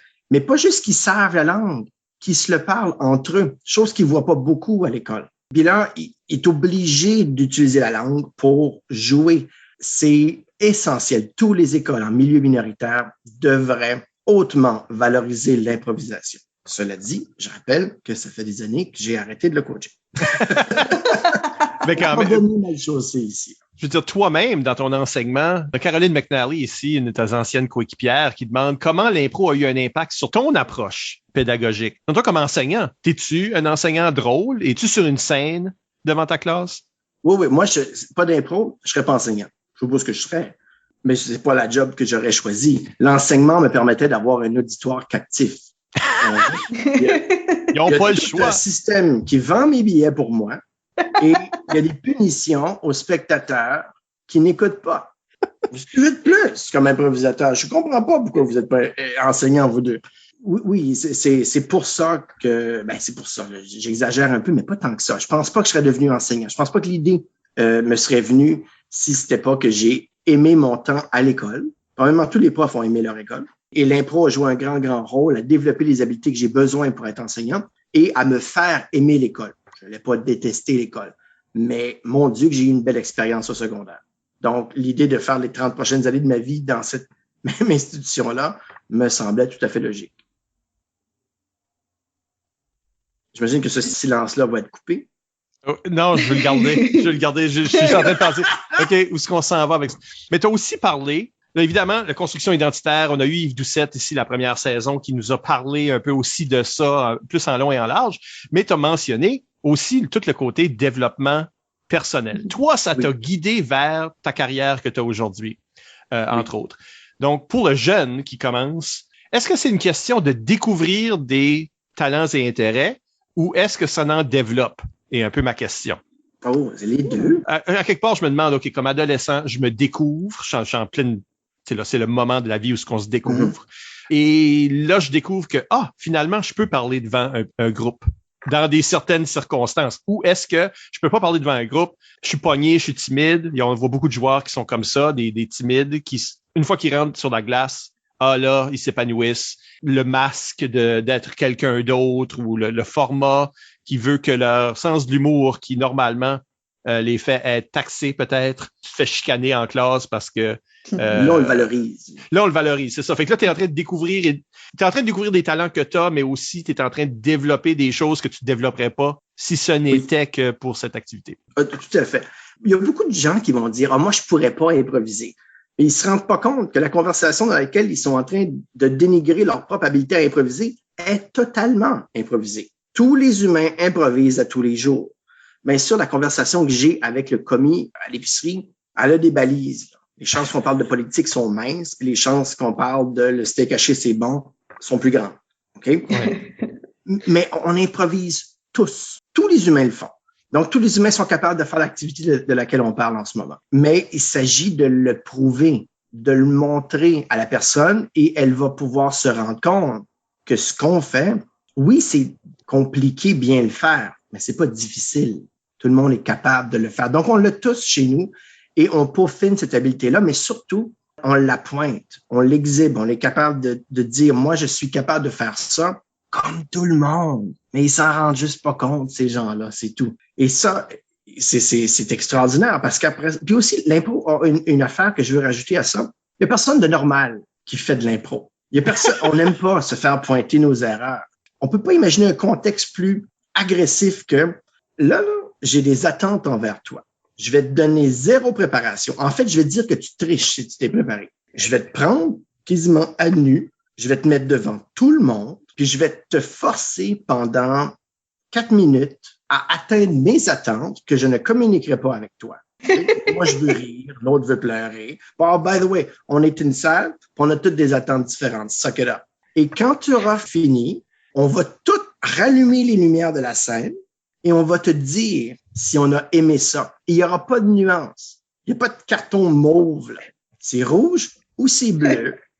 Même le gardien de but au hockey, lui qui se fait comme... À chaque fois que le gardien de but fait une erreur, il y a un gars zébré qui siffle en le pointant.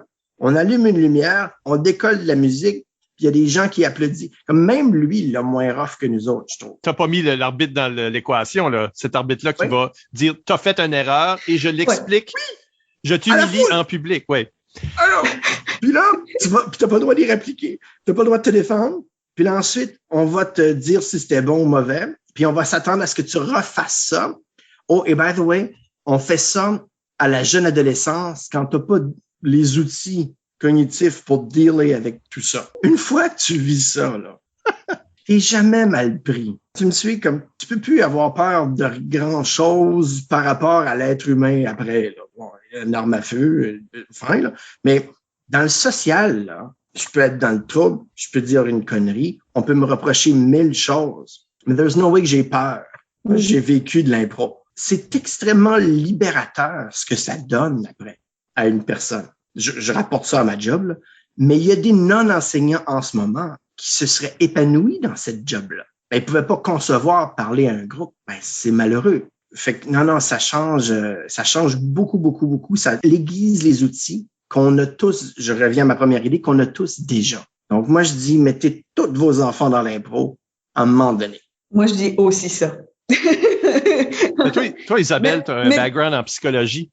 Est-ce que, dans ton observation, il y a des gens qui sont faits pour l'impro? Qu'est-ce que ça prend pour vouloir faire ça en premier lieu? Parce qu'il y a des gens qui le font jamais, qui se voient pas le faire, qui veulent pas le faire, que quand ils le font, ce sont inutiles peut-être, ou ils se mettent tellement En tout cas, est-ce qu'il y a une certaine personnalité type qui est faite pour ça ou qui va mieux s'épanouir pour ça qu'on devrait viser principalement?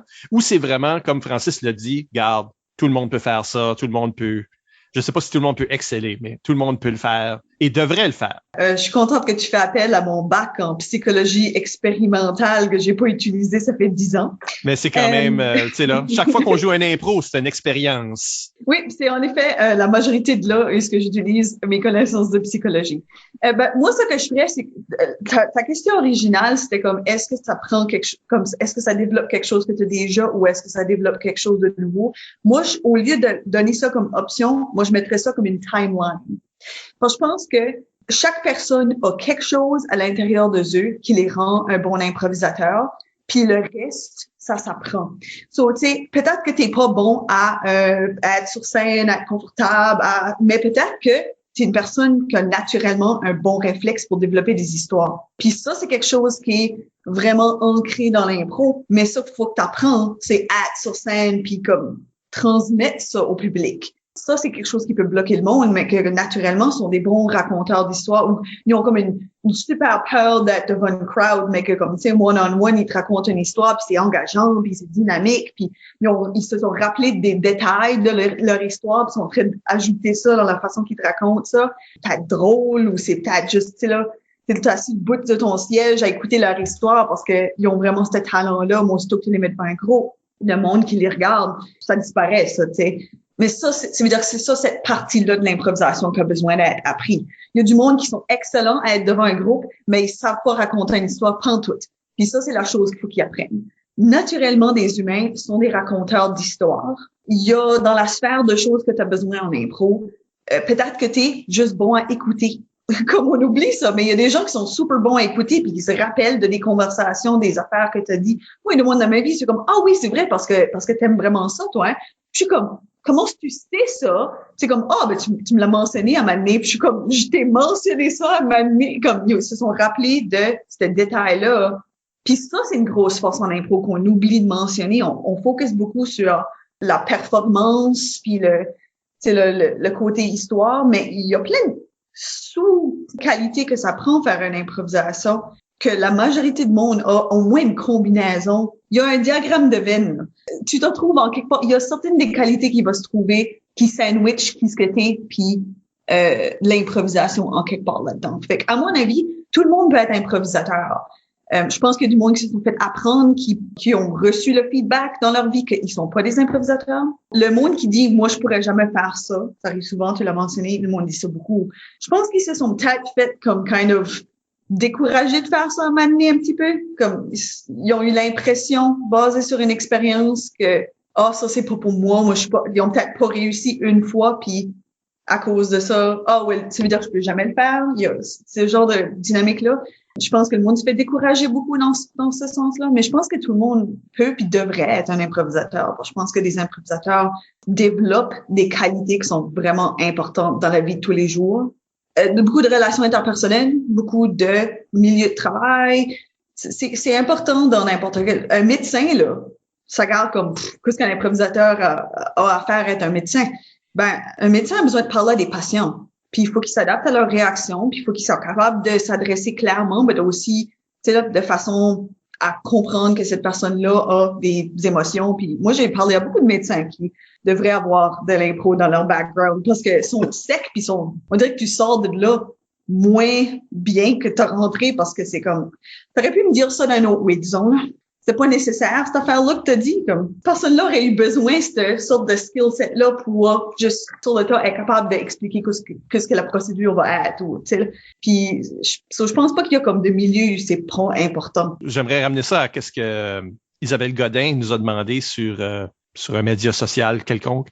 On parle souvent des impacts positifs. Là, on est en train de le faire.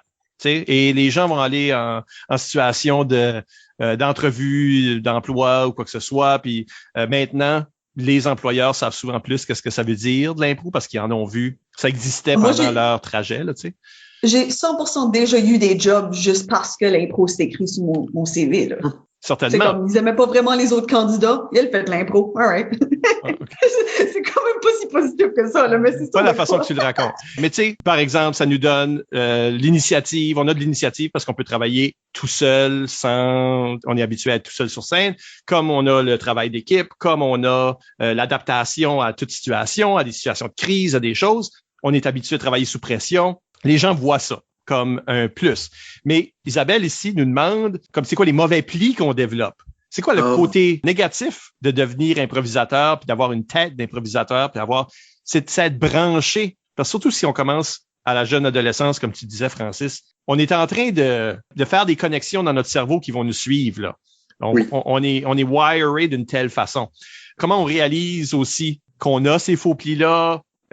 Qu'est-ce qu'on peut faire pour y remédier? Mais il y a un côté négatif à l'impro. Moi, je trouve que souvent, quand je travaille avec des improvisateurs, et c'est fréquent, une des choses qui arrive souvent, c'est que les improvisateurs sont mal organisés. C'est-à-dire, ils vont faire des choses à la dernière minute, ils vont s'imaginer qu'ils peuvent passer au travers d'une réunion, etc., sans préparation, parce que ils ont ce background-là d'impro. Sauf que c'est pas vrai dans toutes les situations.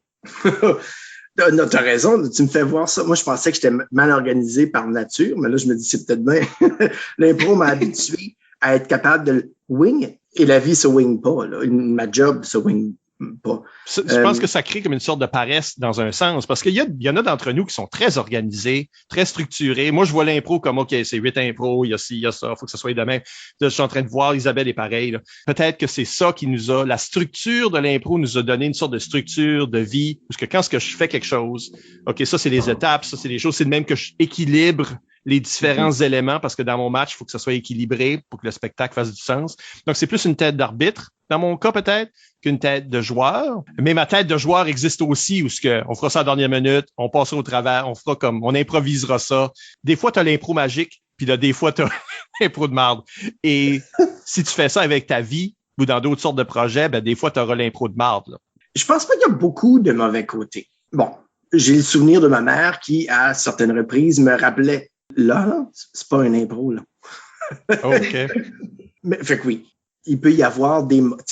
mais aussi, il faut vieillir, là, pour comprendre il y a la place pour les commentaires et être drôle et le sens de la répartie, puis il y a la place pour ne pas utiliser ces outils-là.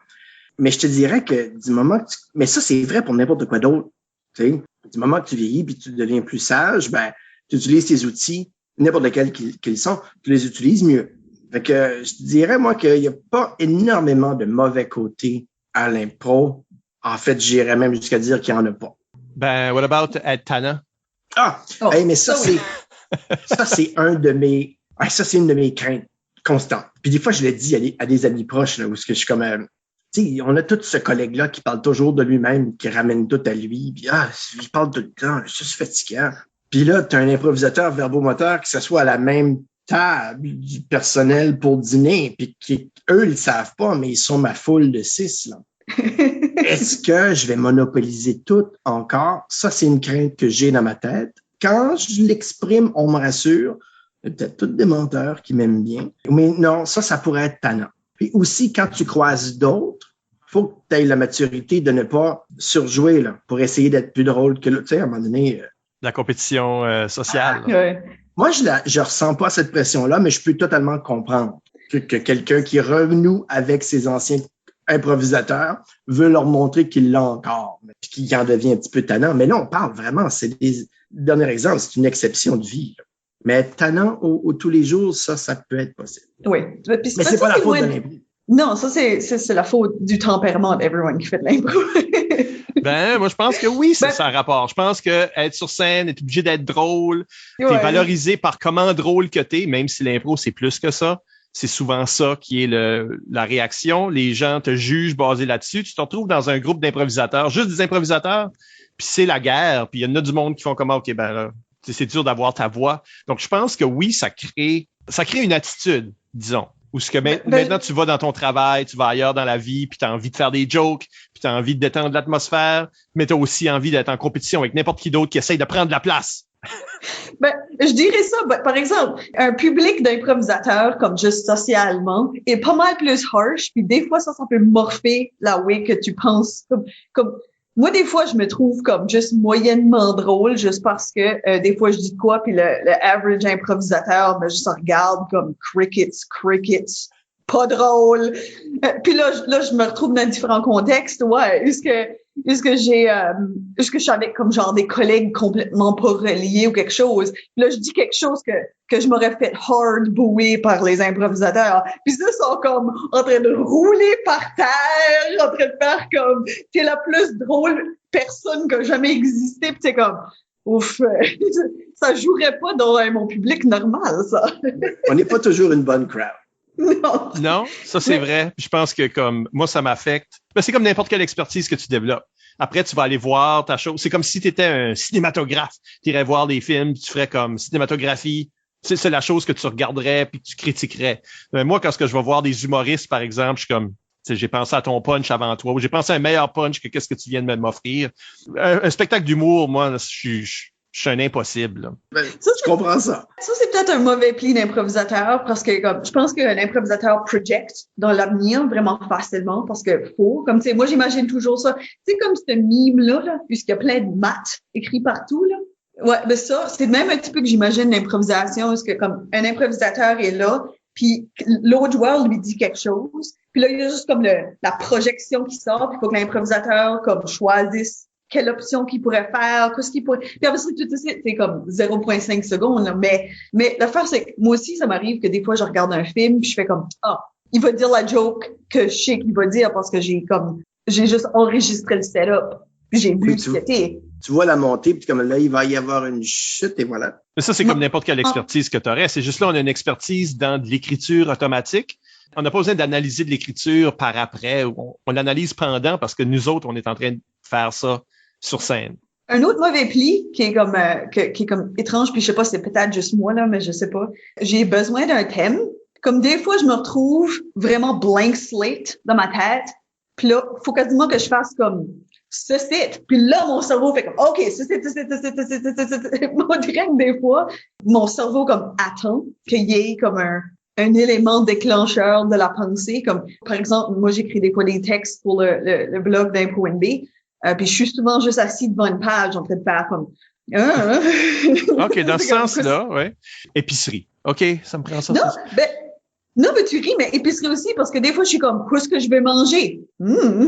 Puis là, je fais comme, OK, ouais, peut-être de quoi avec du poulet. OK, puis là, tout d'un coup, là, je suis en train de penser à des options, puis je suis en train de penser à des comme sites, puis des affaires. Mais on dirait que ça m'a pris que quelqu'un fasse, what about du poulet? Pour que je commence à penser à des recettes.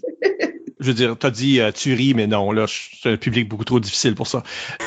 Non, mais pour vrai, ce que tu disais à propos d'écrire des textes, par exemple, moi j'écris des textes. En veux-tu une enveloppe? C'est un peu ça. C'est un peu ça que je fais de ma vie.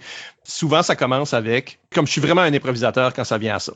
Quand j'écris, j'ai juste besoin du thème. Donne-moi un titre, puis je vais écrire de quoi. J'ai pas besoin de comme avoir une réflexion, puis avoir pensé avant, puis dire un jour je devrais. Non, j'ai juste besoin de la thématique, puis là j'écris. Et j'écris en ordre. Oui, je peux revenir parce que c'est du texte, mais j'écris jusqu'à la fin.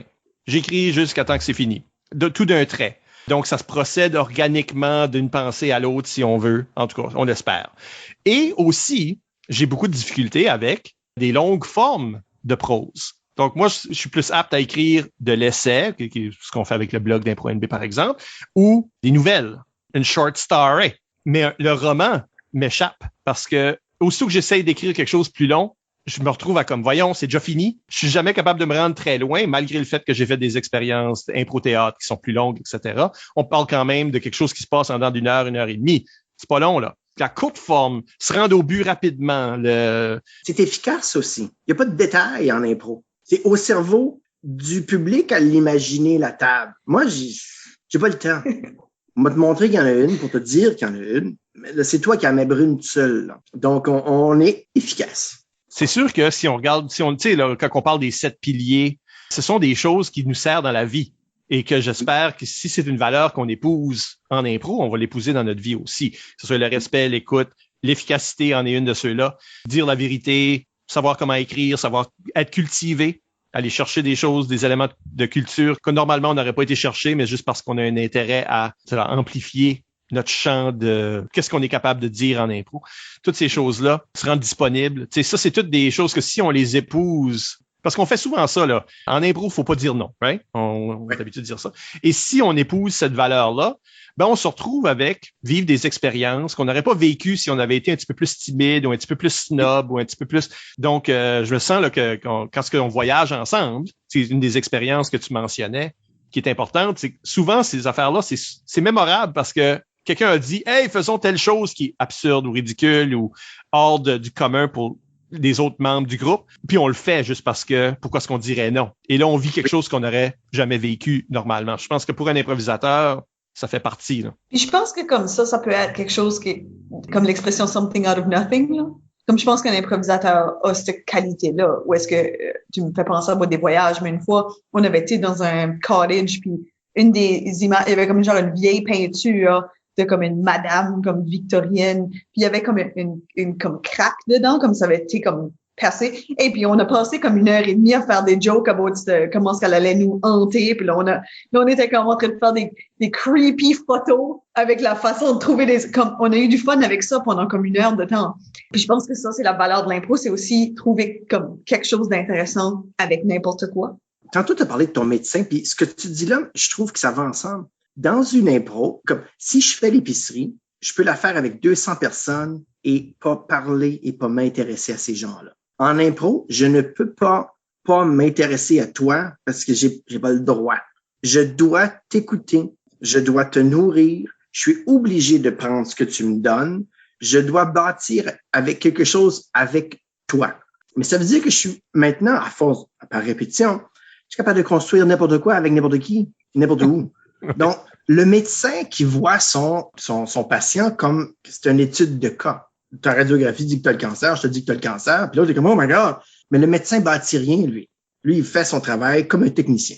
Alors que je pense qu'on a pas plus d'ouverture que les autres, mais on s'est fait driller des ouvertures à l'autre à petite dose constamment. 10 fois par mardi après-midi pendant ma pratique, j'ai eu à rencontrer un autre humain. Tout le monde a fait silence, puis ils ont regardé à quel point j'étais empathique, à quel point je collaborais, pas comme par hasard, non, par exprès. Et ça fait que le médecin qui rentre va devoir bâtir une annonce. C'est ça son thème, c'est « Monsieur, vous allez mourir ». Puis je suis pas sûr qu'on s'en rend compte. Puis je suis pas sûr qu'on est plus gentil que la moyenne. Mais des interactions sociales, on s'en est drillé étrangement beaucoup, où est-ce qu'on s'est fait forcer d'être à l'écoute de l'autre. Et c'est des relations instantanées, hein, parce qu'on est habitué de faire comme, OK, il faut qu'on ait une relation en dedans des premières 5 secondes de se rencontrer. C'est ça que c'est un impro. Puis je pense que aussi connexe à ça, c'est qu'il faut qu'on se mette dans des situations. Puis il faut qu'on pense comment une personne dans cette situation-là se sentirait, comment une personne dans cette situation-là agirait. Puis on genre de se lancer dans des genres de mise en scène avec des personnes de des totally different backgrounds, de différentes expériences de vie. Ça nous force à penser comme about ces personnes-là. Comment est-ce que ces personnes-là sont? Comment est-ce que eux pourraient être? Puis ça nous rend empathiques, je pense, aux autres. Parce qu'on fait comme, ben oui, j'ai déjà été une vieille personne dans une impro que personne voulait l'aider, puis il y avait de la misère à faire quelque chose de simple. Puis tout le monde m'ignore, puis c'est comme, OK, ben je peux me mettre dans ce headspace-là. Je vais aller aider cette personne ici que je vois.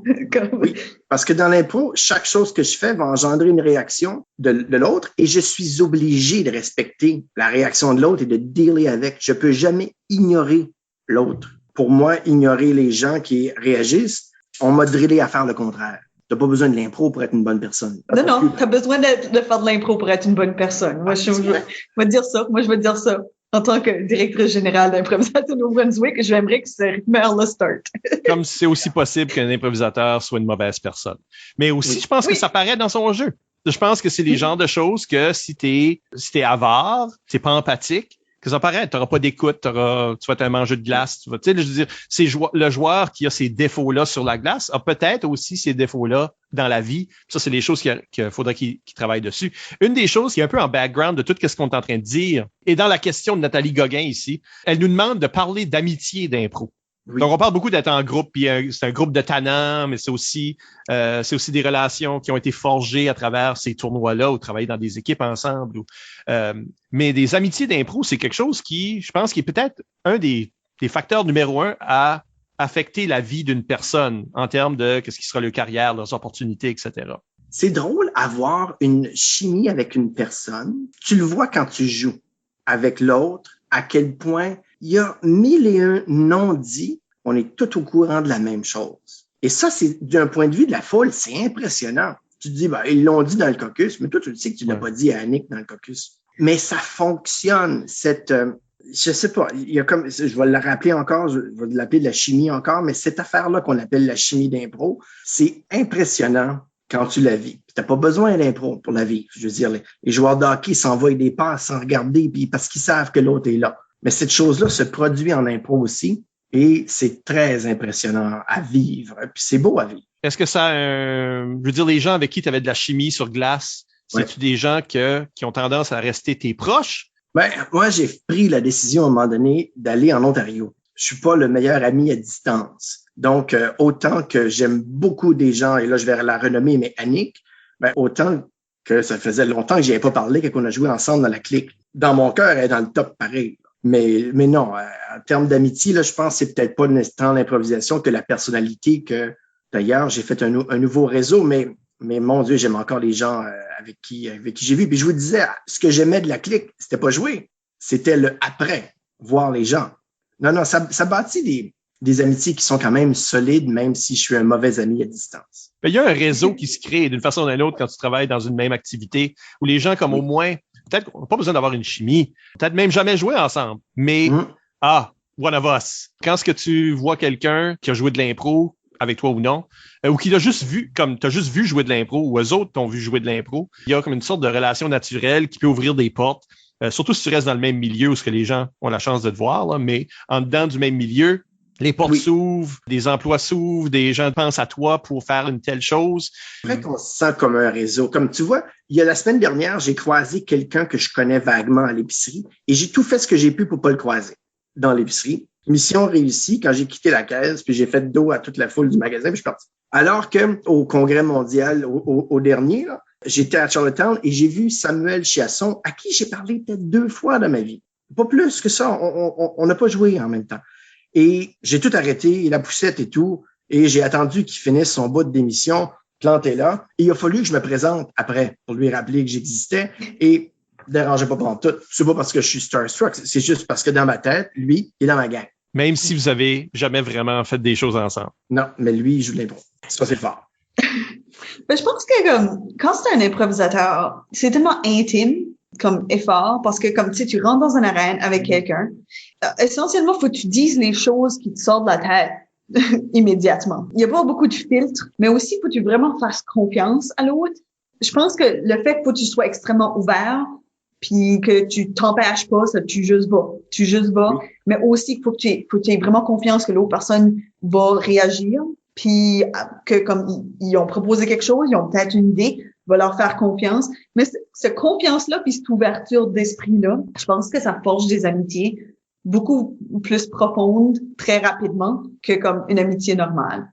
Parce que je pense qu'il y a cette vibe-là de comme tranché, là, kind of vibe, là. Juste que c'est comme, OK, oui, on se comprend parce qu'on a vécu quelque chose de semblable, puis je sais ce que toi tu parles de, comme improvisateur parce qu'on a eu une expérience semblable. C'est vrai que c'est autre chose. Puis je peux penser à des gens d'impro que j'aime beaucoup, puis je suis comme, j'ai jamais rien fait d'autre avec eux que de l'impro. Fait qu'en quelque part, à quel point est-ce que c'était mon buddy, si j'ai jamais voulu aller prendre une bière avec lui, mais dans ma tête puis dans mon cœur, il est une coche en haut des autres, pareil, parce qu'on a vécu quelque chose qui était j'étais vulnérable, je le ou la devine tout autant devant tout le monde, puis on a fait ça. Puis c'était quelque chose. C'est tribal. Je veux dire, c'est intense aussi. C'est intense d'être debout devant un public, puis là, essayer de câbler une histoire ensemble spontanément. Je pense que c'est une intensité aussi qui apporte vraiment cette relation-là un petit peu plus haute que la norme. Juste parce que comme si t'avais tombé off un cliff puis quelqu'un avait venu t'aider. Tu te rappellerais de cette personne-là parce que c'était comme un moment vraiment comme adrénaline intense. Puis je pense que l'impro peut aller chercher quelque chose de comme semblable parce que il a fallu que tu te battes, là, tu sais. Mais de grands groupes à petits groupes, Alexandre Hébert nous demande quelle place prend l'impro en tant que parent dans un power couple d'improvisateurs. Donc, il adresse deux choses en même temps, là, mais l'idée que toi, tu es en couple avec une improvisatrice, ma foi, une bonne. Et comment ça a changé votre... non seulement toi, tu es improvisateur, mais elle aussi. Qu'est-ce que ça veut dire en couple? Et aussi que ça veut dire comme parent, parce que vous êtes en train d'élever des enfants peut-être différemment de qu'est-ce qu'une personne qui a jamais fait de l'impro le ferait. Là. Cordonnier mal chaussé, là.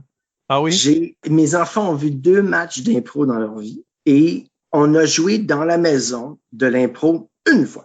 En tant que 2 enseignants, pendant le premier confinement, on a assez rapidement lâché l'école pour les enfants. Je vous jure, je vous amène sur une route de paradoxe. On a fait lâcher l'école aux enfants assez vite dans le confinement. On faisait 1 heure d'école par jour, qui était comme, regarde le globe, là, c'est une question, tu me reviendras.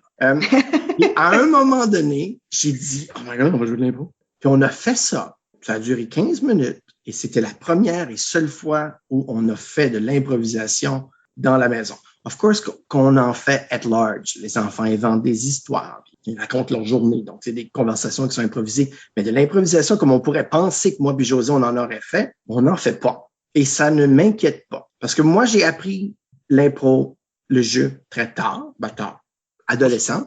Et je continue à dire que ça a changé ma vie. Donc, c'est pas comme si, c'est pas le hockey de la Ligue nationale. Pas besoin de commencer à 4 ans. Ça va venir et je ramène le même thème. À tous les jours, on improvise. So, mes enfants connaissent juste pas le jeu de l'improvisation, mais ils improvisent sans le savoir. Puis un jour, on leur dira en 7e année, t'es obligé de manger tes légumes et faire de l'impro. On va voir Monsieur Chose à ton école, c'est lui qui s'en occupe. Mais est-ce que toi puis José, ensemble, il y a une unité? Êtes-vous dans la même équipe d'impro socialement?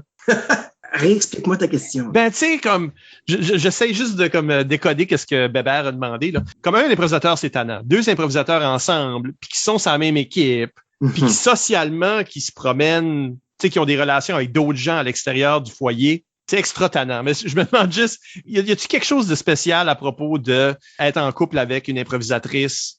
Est-ce qu'il y a une chimie qui s'est développée, une sorte de travail d'équipe qui s'est développé qu'on pourrait apparenter à l'impro, mais qui existe? Je pense, je vais dire, toi, tu me fais marcher sur des œufs, là, juste en haut, là. Oui, mais je vais lui demander la même question dans une couple de mois parce qu'on l'a vu à l'émission aussi. Moi, je veux dire que non. Je veux dire, on a une belle chimie, là. Mais je pense pas qu'il y a énormément...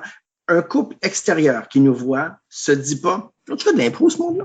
Je crois pas qu'il y a ça. Vous n'êtes pas en train d'être... Non. Ça t'aide-tu à planer des dates? Non plus. Non, je pense que j'ai l'impression de décevoir Alexandre, mais non, je pense pas. Comme oui, tu sais, on a parlé d'empathie tantôt. Il y a des choses qui se font sous-jacentes à l'impro que j'utilise. C'est sûr que je l'utilise dans mon couple aussi, dans toutes les relations interpersonnelles. Cela dit, est-ce qu'on est plus drôle que la moyenne? Peut-être comme individu, mais je pense pas qu'ensemble, ça paraît ces gens-là sont en train de nous faire une impro pendant qu'ils nous hostent pour souper, là. Je pense pas. Nos enfants en font pas dans le salon non plus. Ils n'ont pas de mini jersey pour eux. On n'en parle pas. Est-ce que vous seriez mariés si c'est pas de l'impro? C'est de même que... Non, on s'est rencontrés par le travail. C'est ça, on s'est rencontrés par le travail. On savait qu'on faisait de l'impro, un pour Ottawa, un pour Moncton, avant même qu'on commence à dater. Donc, je reviens avec mon idée que sous-jacent, tout ce que je fais, il y a de l'impro parce que ça l'a fait beaucoup dans ma vie.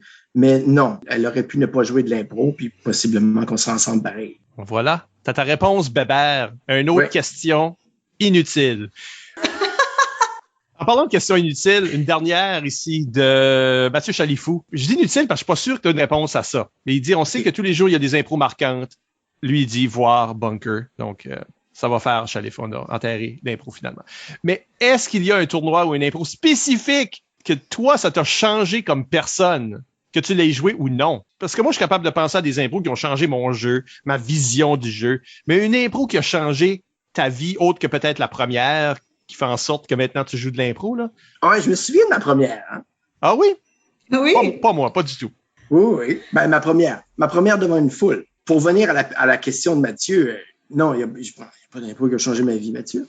Y a-tu quelqu'un qui a une impro qui a changé sa vie? Je sais pas, il faudrait quasiment que c'est comme, dans cette impro-là, j'ai pris une débarque, puis je me suis estropié, puis je porte une patch sur un œil maintenant, je sais pas, mais comme... Je pense que tu pourrais faire un argument pour comme une impro qui t'a donné de la confiance. Ouais. OK.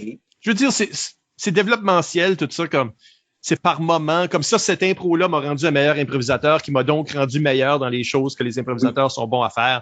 Mais de dire, ou tu sais, même une rencontre avec quelqu'un, comme une impro, ce que tu as joué avec quelqu'un que tu connaissais pas avant, et ça a comme devenu une amitié importante ou une connexion importante plus tard. Ça, c'est peut-être des moments que tu pourrais dire impro spécifique m'a changé. Moi, j'ai plus envie de dire, cette année-là, dans ce ligue-là, ce tournoi-là m'a comme changé parce que il y a plein d'affaires. Une impro, ça en a demandé beaucoup à un 3 minutes. Ouais, c'est trop anecdotique. Moi, je pense que c'est la pratique de l'activité point final qui change. Puis ces outils-là qu'on a fait tout au long, puis qu'on utilise tout au long. C'est fou. Et puis les gens qui jouent pas, je pense pas qu'ils comprennent à quel point on utilise dans tous les jours, mais même plusieurs fois par jour, j'interagis avec d'autres humains et toutes mes interactions sont ce qu'elles sont parce que j'ai joué de l'impro. J'aurais pas été totalement fou là, sans l'impro. Mais mon Dieu que c'est pratique. Ça n'a aucun bon sens. Je me souviens d'un élève, ça fait longtemps, c'était au début de ma carrière d'enseignant, qui débattait entre poursuivre avec l'équipe de volleyball et poursuivre avec l'impro. Et je me disais, c'est jeune, c'est pour ça que tu as des débats mentaux aussi absurdes que volleyball versus impro. Et là, j'enlève rien au volleyball. Pour le volleyball, t'apprends la vie active qui va te garder en santé possiblement toute ta vie. T'apprends l'esprit d'équipe, t'apprends l'humilité dans la défaite, t'apprends l'humilité dans la victoire, t'apprends la discipline de venir, t'apprends 1000 affaires. Mais there is no way que ça arrive proche des outils que tu développes en improvisant. Il faut jouer ça. Donc, Mathieu, ta question est beaucoup trop précise à moins d'avoir un coup de foudre ou une crise de cœur en jouant une impro. C'est vraiment la pratique de cette activité-là qui m'a changé ou qui change une personne. Je refuse ta question totalement. Retravaille-y, ressoumets-le dans 2 jours sur Classroom et j'enverrai pas de courriel. Alors, sur cette note, on va terminer l'émission. On vous rappelle que vous pouvez nous laisser des commentaires par courriel au improvisationnb@gmail.com, sur le blog d'ImproNB au impronb.wordpress.com ou sur les médias sociaux. Nous sommes ImproNB sur Twitter et Instagram et Twist, Improvisation NB sur Facebook. Écoutez tous nos épisodes au complet par l'entremise du blog, d'Apple Podcasts, Spotify ou YouTube. Encore une fois, merci à Francis pour s'être prêté à l'exercice. Hey, ça me fait plaisir. Et je termine avec un 15 secondes que j'exige. Tout ça, c'est parce que Michel Ledoux m'a choisi. Okay. Il y a, sans faire exprès, sans penser qu'il allait engendrer ça, mais il a fait de mon futur ce qu'il est aujourd'hui. Et bravo à Michel, merci. Et à tous ces gens-là qui prennent le temps bénévolement dans les écoles, que ce soit pour l'impro ou pour le mot du volleyball, de donner ces occasions-là. Notre société fonctionne grâce à du bénévolat. Et je veux le souligner. Dans mon cas, c'est M. Michel Ledoux qui a fait beaucoup pour moi. Merci Michel. Merci Francis de nouveau. Merci Isabelle. Merci Michel. Et à la prochaine pour un autre entretien avec une vedette de l'improvisation.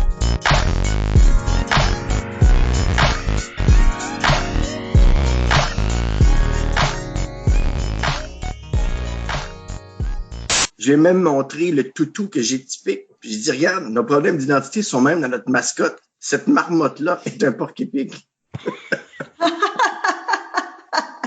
Tu sais, quand t'es trop cheap pour faire un custom animal, il y a personne qui a des porcs-épics. Tu prends le premier ourson. C'est quoi la blette la plus proche? Oh God! Faut que t'aies c'est quoi le mot que je cherche, là? Tu fais des choses avant qu'ils te le demandent, là. L'initiative. L'initiative. OK, let's go. Sorry. L'impro, ça développe le vocabulaire.